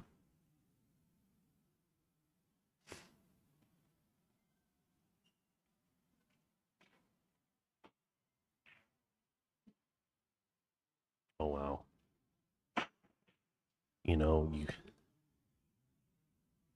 You can't really ask for much more other than making that shot. Leaving your opponent tough on the rail, not a place that you want to be.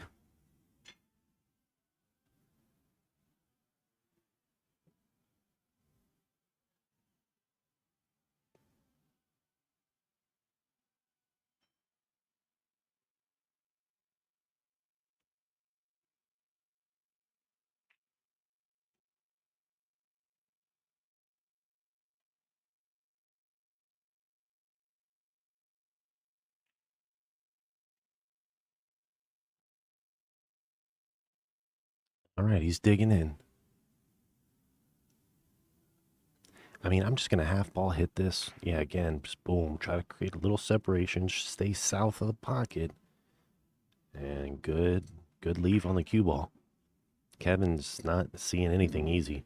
Now, where the 3-ball sits right into the left side pocket, he's blocked. He doesn't have a straight in shot on it, of course, but playing off this bottom rail, being able to kick into that 3, he can run into it and bump it into the pocket there and hopefully carry that momentum a little bit further up the table so he can get shape on the 5.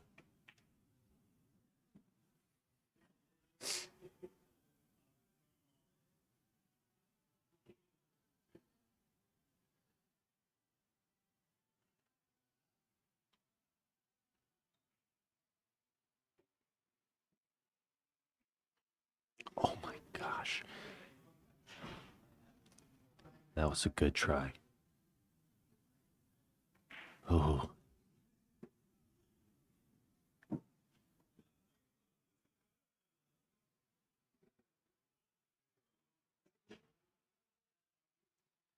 Nothing easy when a 4K TV's on the line.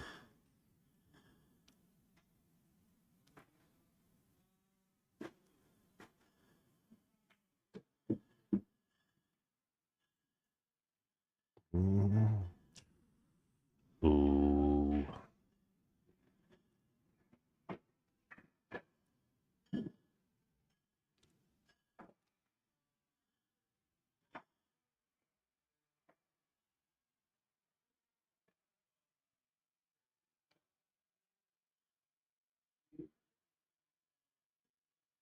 Kevin Ping. I met Kevin in St. Augustine, Florida. If I said Orlando, it's because I had to bail like my best friend out of Orlando jail. But that's a story for another time.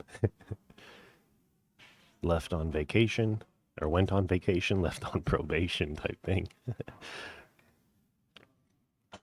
Rest in peace, Joe. Well,